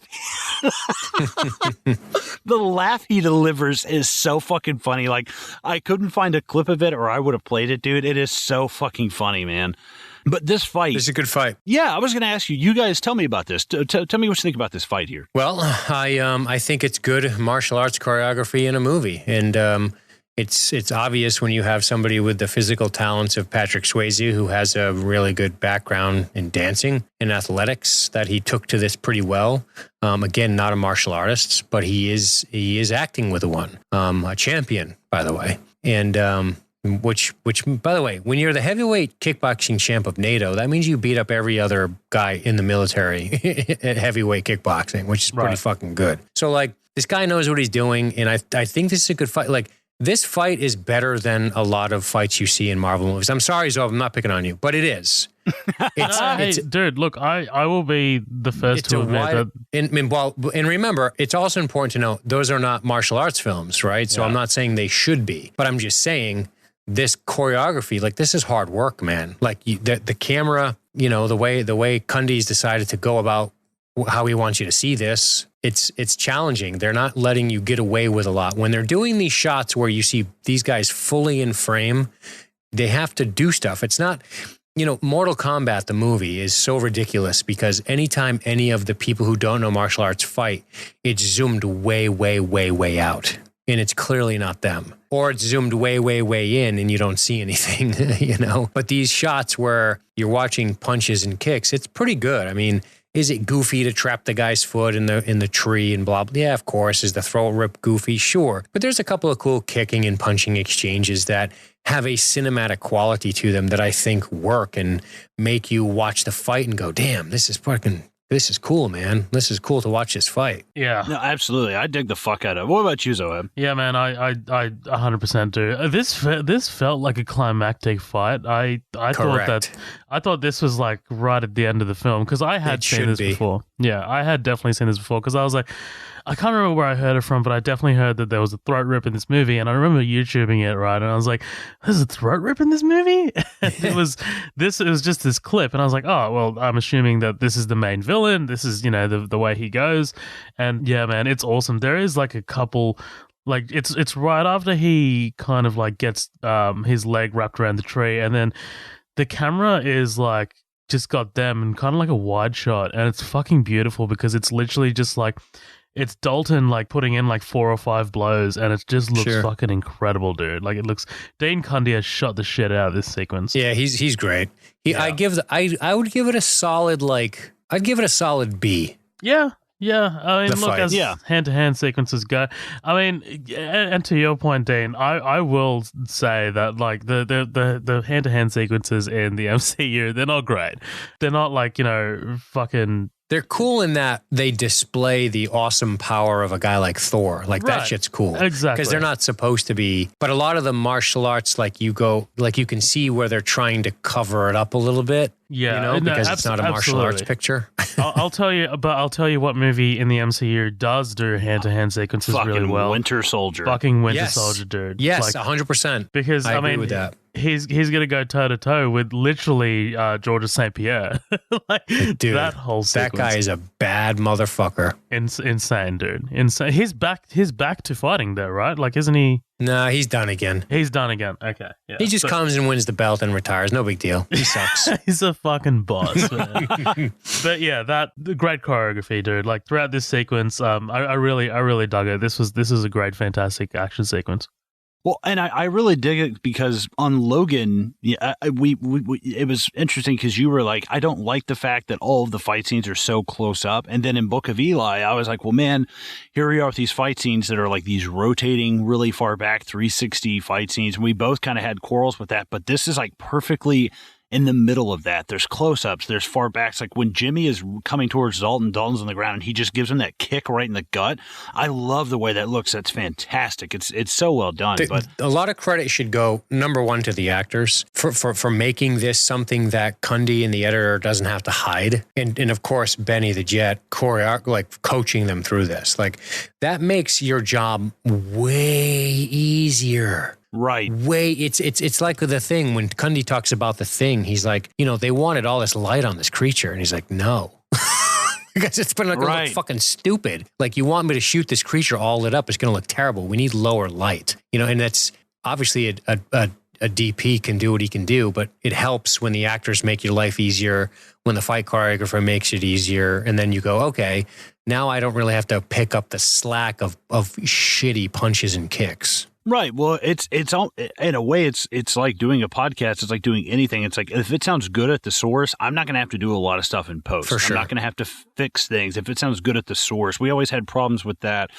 Playing music and jamming with guys, we could never get a good drum sound, and it was going to sound like shit at the source because we don't have professional mics. So many mics for a drum. Oh god, so many mics. Dude, electric kits was so the fucking get studio drummer and electric kit, and you're set for life. I had in my drumming days, I had a Roland TDS 12, fucking $4,000. Back when I had crazy disposable income, because I played quite a bit myself. Oh, nice. Let's get together, jam sometime. Cool. I'll fly out. I'll fly to Nashville. Yeah. To play, I'll play a little bass. To play mediocre to bad drumming for you. Yeah, don't worry. I'll play mediocre to even worse bass player for you. But guys, hold on really quick, okay? I used to fuck guys like you in prison. Nice. I had to, man. If there was one goddamn clip to play from this, it is definitely I used to fuck guys like you in prison. So, yeah, I mean, we've talked about this fight. They go back and forth. Eventually, Jimmy is basically defeated, and he pulls the gun out. Wade rips his fucking throat out and drops him in the... Defeated is an understatement, dude. Yeah. Well, he gets his ass whooped. I like the way, it's a small thing, but it just goes to the character of Doc. I like that she rushes over to him and not Dalton. That's very much a Doctor move. Yeah, because that's true. She's That's like, holy shit, he fucked that guy up and he's in the water. Like, her thought is, I want to save this guy from dying. Instead of running and jumping into Dalton's arms, she rushes right to the water. Now, is it her wanting to confirm that he's okay, or is it her wanting to confirm that a throat rip is possible? She's like, this is going in my journal for New England medicine. Right, exactly. She flips him over. She's like, you're a bad motherfucker. I'm a doctor. I've never seen that shit. She's like, I pulled a light bulb out of a guy's ass, but I've never seen a fucking throat rip. Take me on the beach now. Yeah, here, I brought the light bulb. So yeah, like I said, he's killed. He gets his throat ripped out. The two battle back and forth, blah, blah, blah. Of course, she's mortified by this. I love him holding fucking Wesley. Oh, that's so fucking BA, man. Mm-hmm. That is so cool. And the shot of Jimmy face down floating with the moonlight in the water, that's beautiful, dude. Yeah. That is really well done.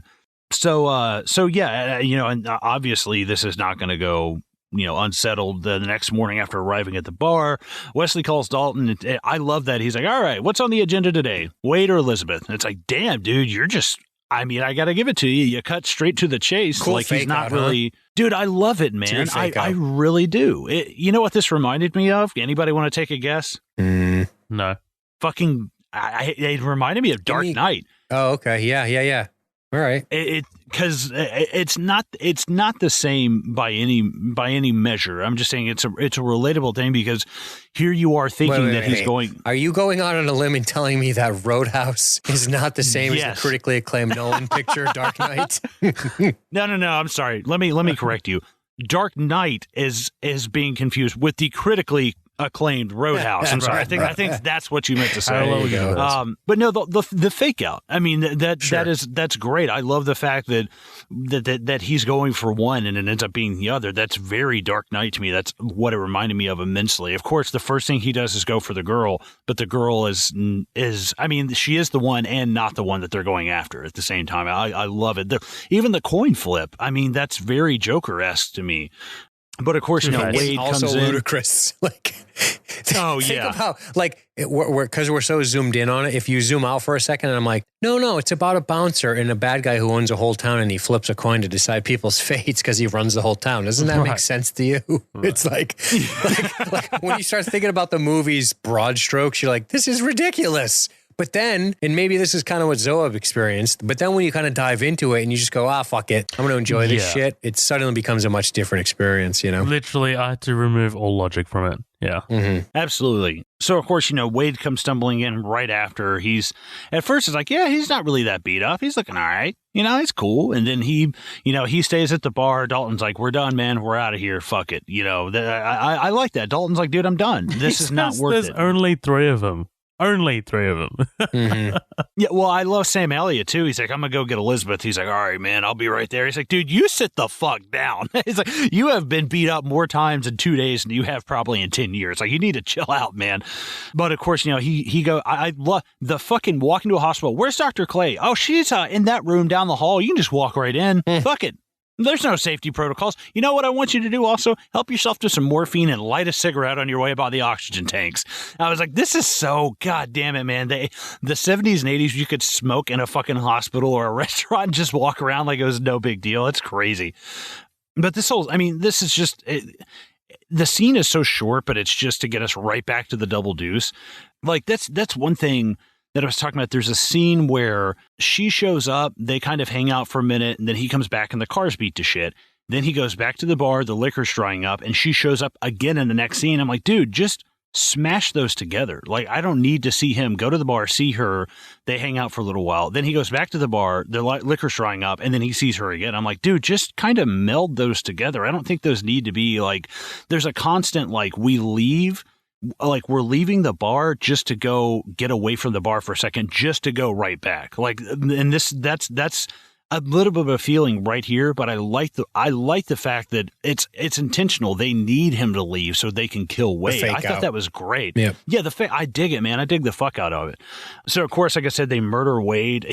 God damn, dude, the way he looks, all the blood on his face and shit. I was like, okay, now that is a guy who has had the fucking hell beat out of him. Swayze is good in this moment with the knife. I like that. He is great. I like sort of like this visceral, sort of horrible reaction he has to taking the knife out of his buddy. And that's just really good. Like that's some good acting out of Swayze, I thought. Oh, dude, the tears running down his like just the fucking struggle of it mentally. Of course, like the hesitation of it. He's like, man, I don't like fuck. Like he's biting back all his emotion to try to keep it together so he can unleash his fury on Wesley's crew. Yeah, absolutely, man. I think it's great. So, what do you think about this? Speak up, motherfucker. No, I dig it all. Like, I'm in agreement with everything you guys have literally said. Like, especially Swayze in this moment, dude. Like, there is just a feeling of seeing a knife in your. I'm gonna say partner's fucking body. I'm gonna say that one together. Lover, your lovers. Your lover's abdomen. Like the first instinct would be to pull it out, like because it's unnatural. It shouldn't be there, and it's just. It's been like a man's penis and another man's butt. I totally understand. Like a broke back cowboy. Well, no, we are recording this on a Sunday, so unnatural sex it is. But pray for your souls. Pray for your souls. Go straight to hell. No, man, I dig it all, and like I love that this is the final nail in the coffin for him. He's just like, I'm gonna go fuck that motherfucker up, dude. I love it. I love it all. Well, I honestly, I think it hits a point where even if Dalton leaves, I think Wesley's coming after him. He's like, no. You have costed me way too much shit. This, like, I want to make sure that you're never going to come back here again. Or for all he knows, Dalton could leave and then bring reinforcements. He's like, no, I'm ending this. I can definitely see Wesley following Dalton from this because Wesley is such a prideful little shit that there's no way he can do. Like, you came into my town. You killed my guys. You're disrupting my shit. You're fucking my woman. Like, no, this is way too personal now for him to let. Even if Dalton was just like, all right, cool, you killed my friend. Bye. I don't think it's. I don't see him chasing Dalton. Even if Dalton was to move, I would see him. I would see Wesley telling everyone in town that I killed him. Like, yeah, I can see that too. Yeah. Dude, him being like, you know what I did? I ripped his throat out with my bare hands. It's just occurring to me what the problem with Brad Wesley is. Outside of his lack of sort of any feeling of, he doesn't feel dangerous to me without his men, and then his men all suck. Oh, dude. Like, his whole crew blows except for Jimmy. Dude. We're about to get to it. Actually, yeah, we're here. As the car is careening towards the fence, did you get a look of how Tinker is holding his pistol as he's running? Oh, did I? What the fuck is that? I would imagine a guy with suspenders and jeans and that sort of like I'm probably gonna have some sort of cardiac event at 50 in a cat hat. I mean, you wearing a cat hat? What if I told you that he's still alive, Dane? That actor is still alive. I'm not surprised, to be honest with you. A lot of times, guys who are big their whole lives kind of just But Yeah. But yeah, the way I would imagine it's one of those things where just like, I thought you would be more competent with firearms. And then, yeah. The one guy who's good is the dude with the shotgun. Yes. But have you ever scratched and itched with the grip of your shotgun? Have you ever done that? No? Definitely not. Yeah, fucking Wouldn't Pat in advise the it. background. Wouldn't advise it, yeah. He's scratching his back with the hilt of a shotgun going, that girl could suck start a mower or something like that. I was like, Jesus Christ. Josh and I just covered an X-Files episode where Mulder literally scratches the back of his head with his pistol. And we're like, what the fuck, Mulder? Mulder's not the greatest with firearms. It makes me think of Michael Keaton and the other guys. He's like scratching his temple with the pistol, and the phone goes off, and he drops the gun. He's like, sorry. Yeah. But like we said, this is the last straw for Dalton. He ends up charging the compound in his Mercedes. Terry Funk's boots. I can't get over it, dude. It looks like he's wearing the same, like they're these like half length white boots that did you just bring those from the match? He definitely did.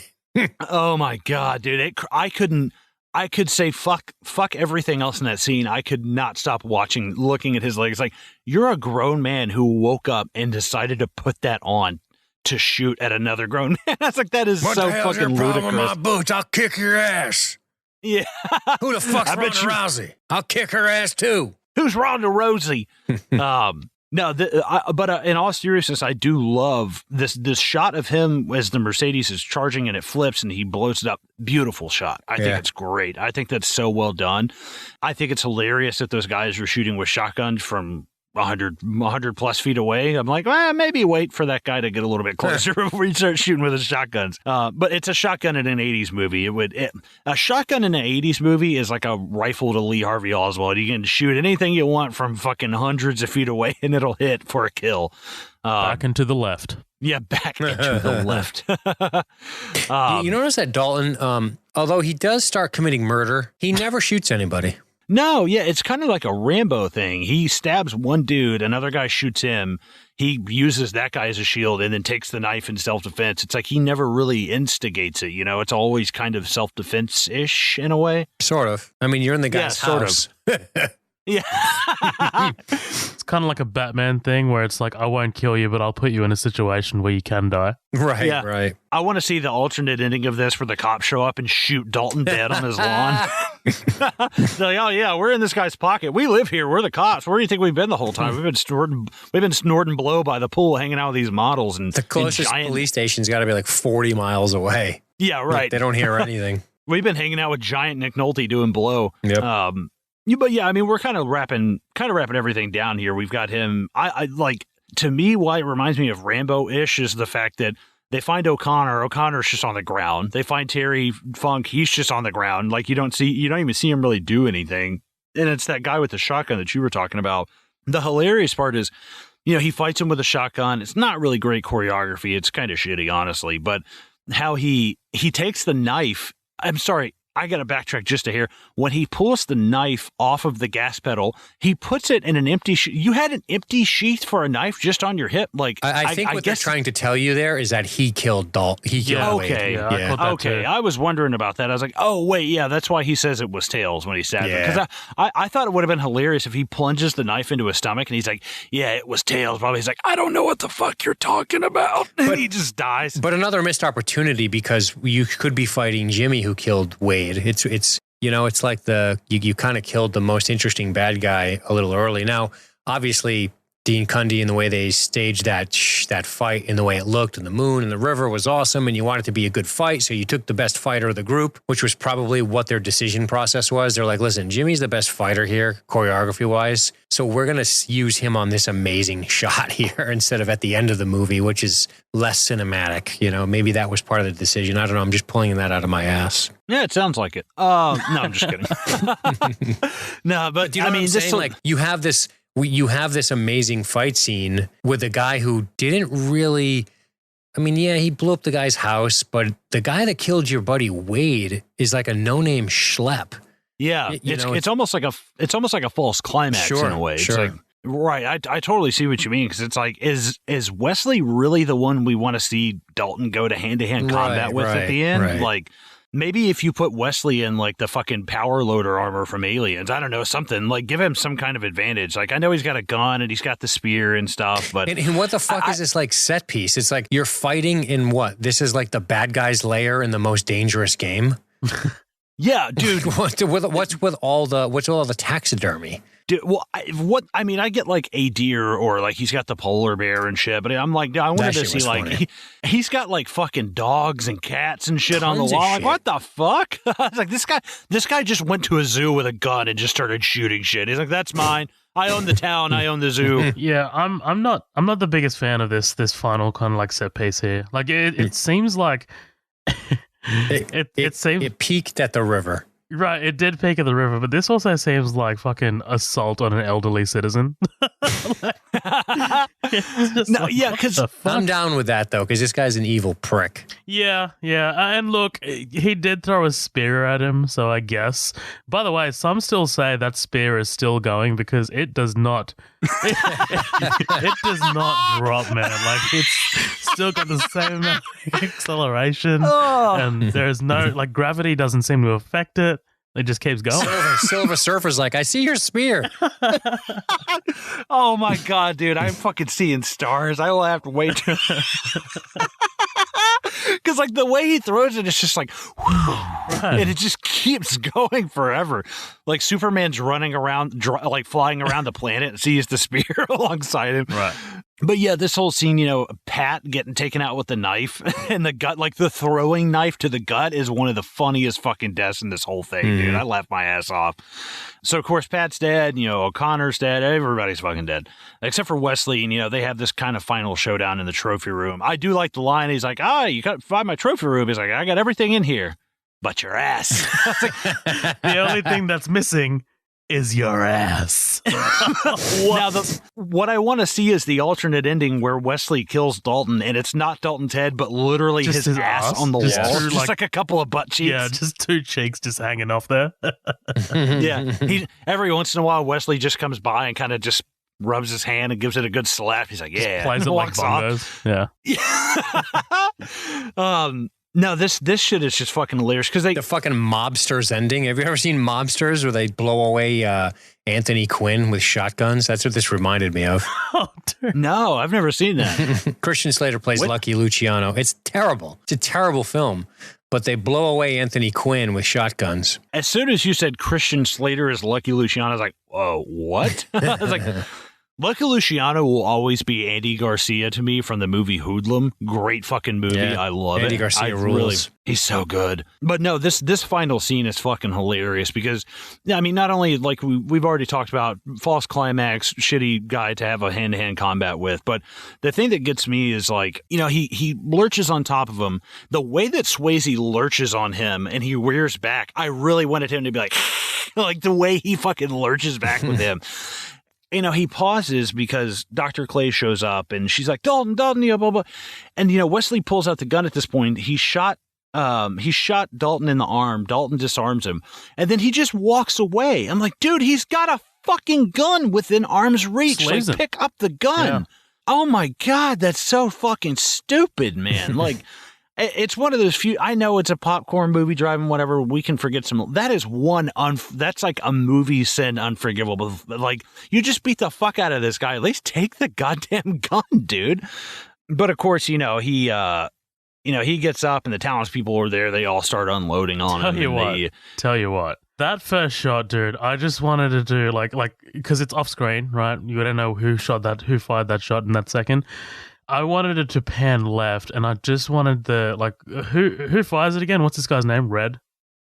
Red, yeah. Red. I just wanted Red to go, it's just been revoked. That's fucking great. How Stewie is like doing the Family Guy. Sorry, it's Peter doing the Family Guy thing, and like Peter's like, sorry, Brian's like, Peter, that line doesn't that line doesn't fit here. And he's just like, I'll have what she's having. That's fucking great, man. First of all, and when they collect the shotguns, like, where the fuck do you think you're going to put them where law enforcement won't find them? Well, that and Tinker fucking throws it right in front of I know. just as they're walking in. What the fuck is happening? Yeah, Tinker, did you see anything? Polar bear fell on me. Gentlemen, that's fucking Roadhouse. Case That's closed, it, by the man. way. They all walk on this. Nobody's going to jail. No, everyone's just, it's just another happy day in this fucking town. Like, no one committed fucking murder. Like, we're just gonna go out and have a good time in this little lake, little river here. Yeah. What the fuck? Yeah. What happened with that case with Brad Wesley? It was the worst case of suicide I've ever seen. But I'd say what I've got this whole thing. We did this for District 9, but this is something. I mean, this is very much so taken from the Second Opinions section of how did this get made. I've got to read this review. This is a 10-star review on IMDb, a user review. You guys ready for this? This is from Rob Slings, is his name. It's from February of 2006. This film has got to be the greatest Patrick Swayze film of all time. His performance is easily on par with some of the greats of the action genre, Richard Norton and the great Joe Piscopo. Before I watched this film, I thought Patrick Swayze was a bit of a puff after seeing Ghost and Dirty Dancing, but in this film, he really shows what he's made of. His screen presence virtually eats up the screen. My TV almost melted watching this film. Oh my God. His fighting style is extraordinary, a mixture of karate, taekwondo, and taibo. Put it this way, I wouldn't challenge Patrick Swayze to a fight on this form, and I am very hard. Wow. Let me finish.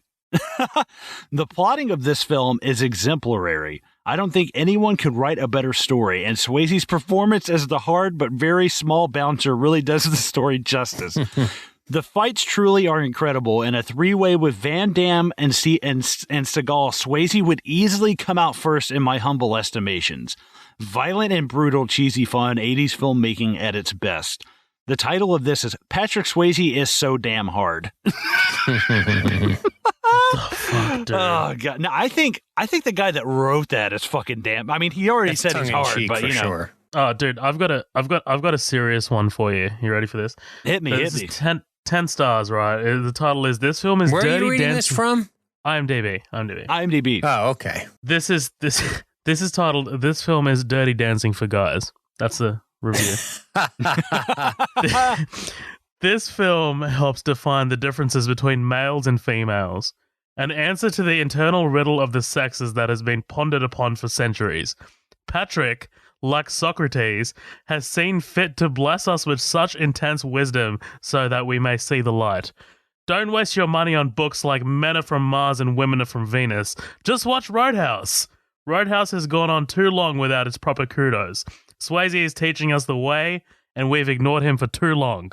10 stars. Wow. That's funny. That's man, that guy's got some screws loose, dude.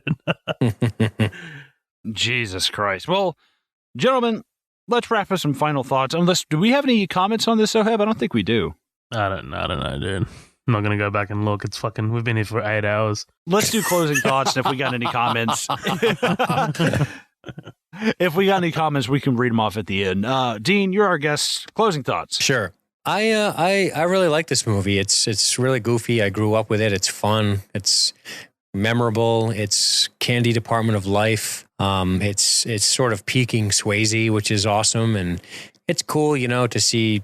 Now that he's gone, it's cool to look back on something like this as just this moment in time that's so unique. There's not a bouncer movie. You're not going to find a bouncer movie. It's crazy. It's almost like a genre unto itself. This idea, like you said, it's sort of a repackaged Western, if we're being honest, but it is unique. It's cool. Now, I don't really want to get into the criticism piece of this as a piece of cinema because that just seems outrageous to me. Yeah. But I will say this: I think you could have changed it a little bit.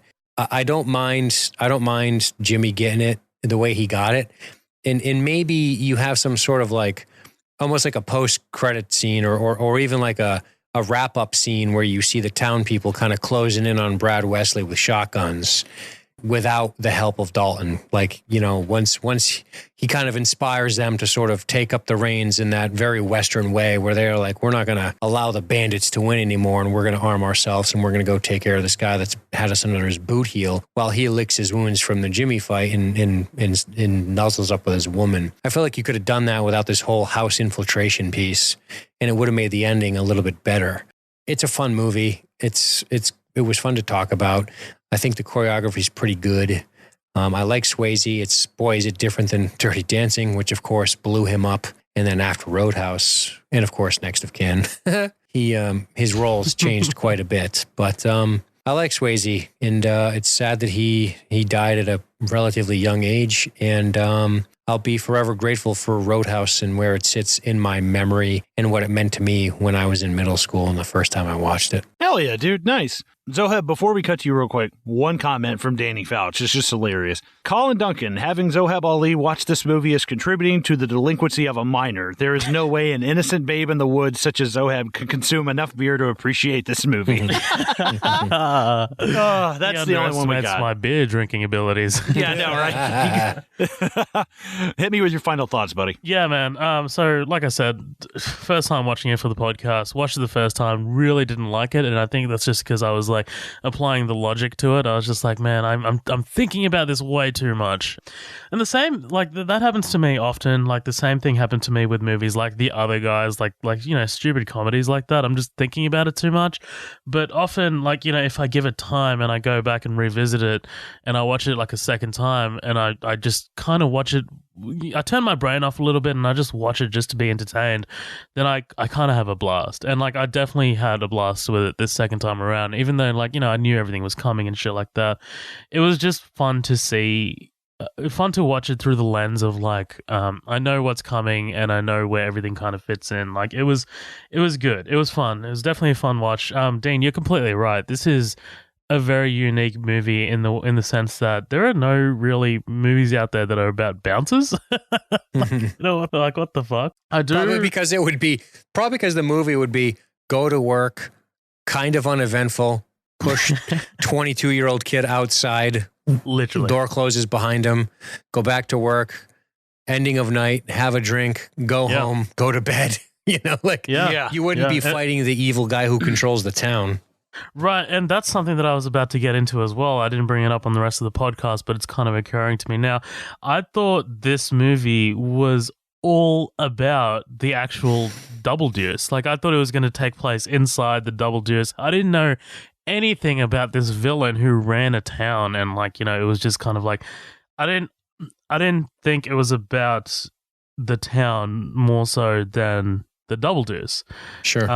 I just thought, you know, with the premise of like, you know, this bouncer's being hired to clean up the Double Deuce, I thought that was it. I thought that was like it. Like I was not expecting it to go wider than that. And I think that is a bit of a problem for this movie. Like I wish it was kind of like contained more towards the Double Deuce and like a little bit more towards cleaning it up and just showing us like what that takes, because the way they set up the Double Deuce in that first sort of like first 10, 15 minutes or so, you're like, holy fuck, how is he going to clean this shit up? But like really, he cleans it up pretty relatively quickly. Right. And then after that, it kind of like expands, the scope of the movie expands to the, you know, the villain and like the town and stuff. It's a good observation. Yeah, yeah. Also, what you were talking about, definitely agree. The villain, the main villain of the piece feels like Jimmy. Like it feels like the film comes to a false climax at that riverbank there, and it just kind of rolls on after another 20 minutes. It reminds me of what I was talking about with Kingsman. Have you seen Kingsman, Dane, the first one? No, I have not. Okay. So what I was talking about in that one is like we covered it a couple of weeks ago. There is a villain in that, and like many Bond films, like Bond films tend to have like the main sort of bad guy who's the mastermind, and then you've got the sort of like henchman who can go toe to toe and be more physical. So Kingsman, what I was talking about was like the main spy, the main protagonist. He's able to go toe to toe with the second in command, the one who's able to take him on physically, and he, like, you know, you get this massive fight scene, like a great action sequence, and then the main sort of mastermind is dispatched really, really quickly, and that's because like we've dealt with the main sort of threat here. And I wish this film did that. I wish this film kind of like, you know, put all of its eggs in in one basket with Jimmy, and then kind of like dealt with Wesley in a bit more of a lesser sort of like way. But I guess, you know, 80s, right? Doesn't Wesley kind of feel like, doesn't he sort of feel like just a kind of a spoiled rich guy? Like he doesn't seem to have any clever plans. He doesn't seem, you know what I mean? He just wants power. Like he wants. Yeah, there seems to be. He seems. I struggle with Wesley too, and I'm trying to wrap my head around it, and I just can't. And I think because so much of this movie is built around this blue collar, tough guys, men being men, fighting, punching them up, that when it comes to that character, and it's like, okay, we have to sort of create this weird, elaborate thing at the end that forces us to deal with him in a way that is cinematic. It gets a little wonky. That's all. No, I think you completely hit the nail on the head. So, yeah, man, I do dig this movie. I will revisit it. I think Patrick Swayze is fucking great, and I think he's on a whole different level. I think he read the script, and he's like, oh, this is a serious movie. Like, I should take it seriously. And I think that works in its favor for just a little bit, because he's fun to, it's fun to see him like react to these fucking dum-dums that he's acting against, or more the characters, really. Right. So yeah, man, really dug it. Sam Elliott, fucking great presence. Really relatively brief. I thought he'd be in it a bit more, but I mean, like his third build, right? Or his second build. So I was just like really surprised by how little he was in it. But yeah, man, really dug it. I'd probably give it like probably a 7. Well, alrighty. The thing that just occurred to me is that Jimmy is Darth Vader and Wesley is Tarkin. I was like, oh wait, I was like, one's the muscle and the other one's kind of like the leader. But he kind of lacks the intellectual superiority of Tarkin. Right, exactly, for sure. It's like one to the brain and one to the body, but it's like in this case they're just kind of like, he's kind of like half brain, half body. Like Tarkin would never go hand to hand with Luke, you know, like that's just not. Yeah, I think what it is he doesn't offer us anything. He doesn't offer, like, if you are the brain, then you must display some sort of competency in your intellect, which he never really does. He's just kind of a shitty rich guy. God, now, right, exactly. Now I'm picturing Peter Cushing go hand to hand with Mark Hamill. I think Cushing would win. Right. Now I'm picturing Peter Cushing in that trophy room fighting Patrick Swayze. I mean, I'm pretty much tapped on this. I've said everything I've really got to say. I will probably never watch this movie again, to be completely honest. I am so roadhoused fucking out. It's not a bad movie, you know, but it's really, really easy to make fun of. And I think people take the easy street and just bust its balls to bust its balls because it's such a cheap shot, I guess would be an easy way to say it. When if this were a movie that were trying to be an amazing film, it would be very easy to do that, but it's tongue in cheek. People know what kind of movie that they're in. And the fact that they were able to blur the line between serious and parody so well, to the fact where I think people are still kind of like, is it a parody? Like, are they in on it or are they not in on it? I think that really shows a testament to exactly what they were going for. They're like, listen, this is not going to be a serious film, but we are going to treat it seriously because it's just going to add that other layer to it that people are going to enjoy. All in all, I would say for a technical aspect, I guess I'm going to say probably a 7, you know, pretty much same thing, 7, maybe an 8 out of 10 just because of the editing and the cinematography. But if it weren't for that, maybe a 4. Like, this is way farther down on my level. I think the editing and Dean Cundey saved the fuck out of this. But yeah, I'd say, you know, probably somewhere in there, you know, maybe a 5 or a 6. That's really funny because at the start of this, I would have said you were higher than Zoeb on it. But I feel like you're letting your foot off the gas at the end with it. Well, I mean, I don't have a lot of nostalgia for this. I watched it once or twice when I was a kid. It was okay. I've seen it come on TV. I'm sympathetic towards it because I feel like people do take cheap shots. Like, oh, it's not The Room. Like, come on. It's not. Now, that is a movie that's trying, you know, Tommy Wiseau has come out and said that this was, you know, it was a dark comedy the whole time. And it's like, no, it fucking wasn't. You're full of shit. You were trying to make a badass movie and it failed. And now you're trying to flip the script. I respect and I appreciate a movie like this for how it blurs those lines and does it so well, versus like I enjoy the movie for what it's doing without making fun of it.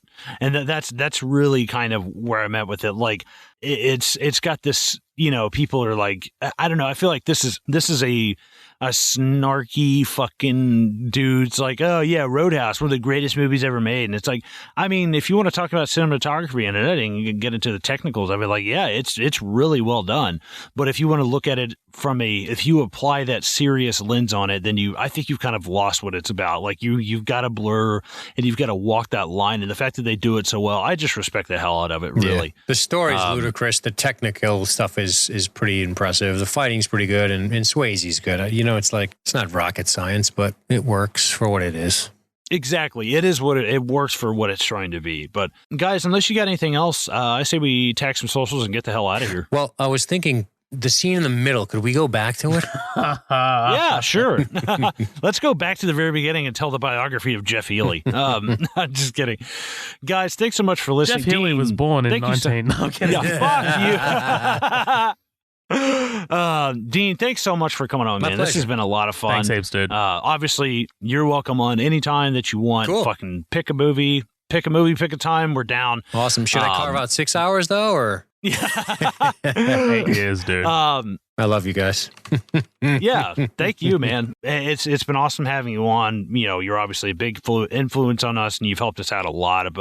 You and Matthew Anderson and Carlos and Chris and everybody from a lot of podcasts that we admire and listen to. And there's been plenty of days I've had some god awful shitty fucking days, and I'm like, you know what? I'm gonna go listen to Highlander, and I'm gonna laugh until I cry. Or I think the LSG Illuminati membership is worth it just for Cobra. It is one of the funniest. It is one of the funniest things. I was on a piece of equipment. I was on a 1,500-pound piece of equipment listening to that, and I had to pull over because I was laughing so fucking hard. Like, seeing stars, my face is red. I was like, I gotta stop. I gotta because I'm not allowed. You'll really like our. You're really gonna like us on the Rambo First Blood Part 2 we just did. See, I haven't finished it, but I've gotten about half an hour into it. I'm like, I need to finish it, but once I listen, there's nothing left.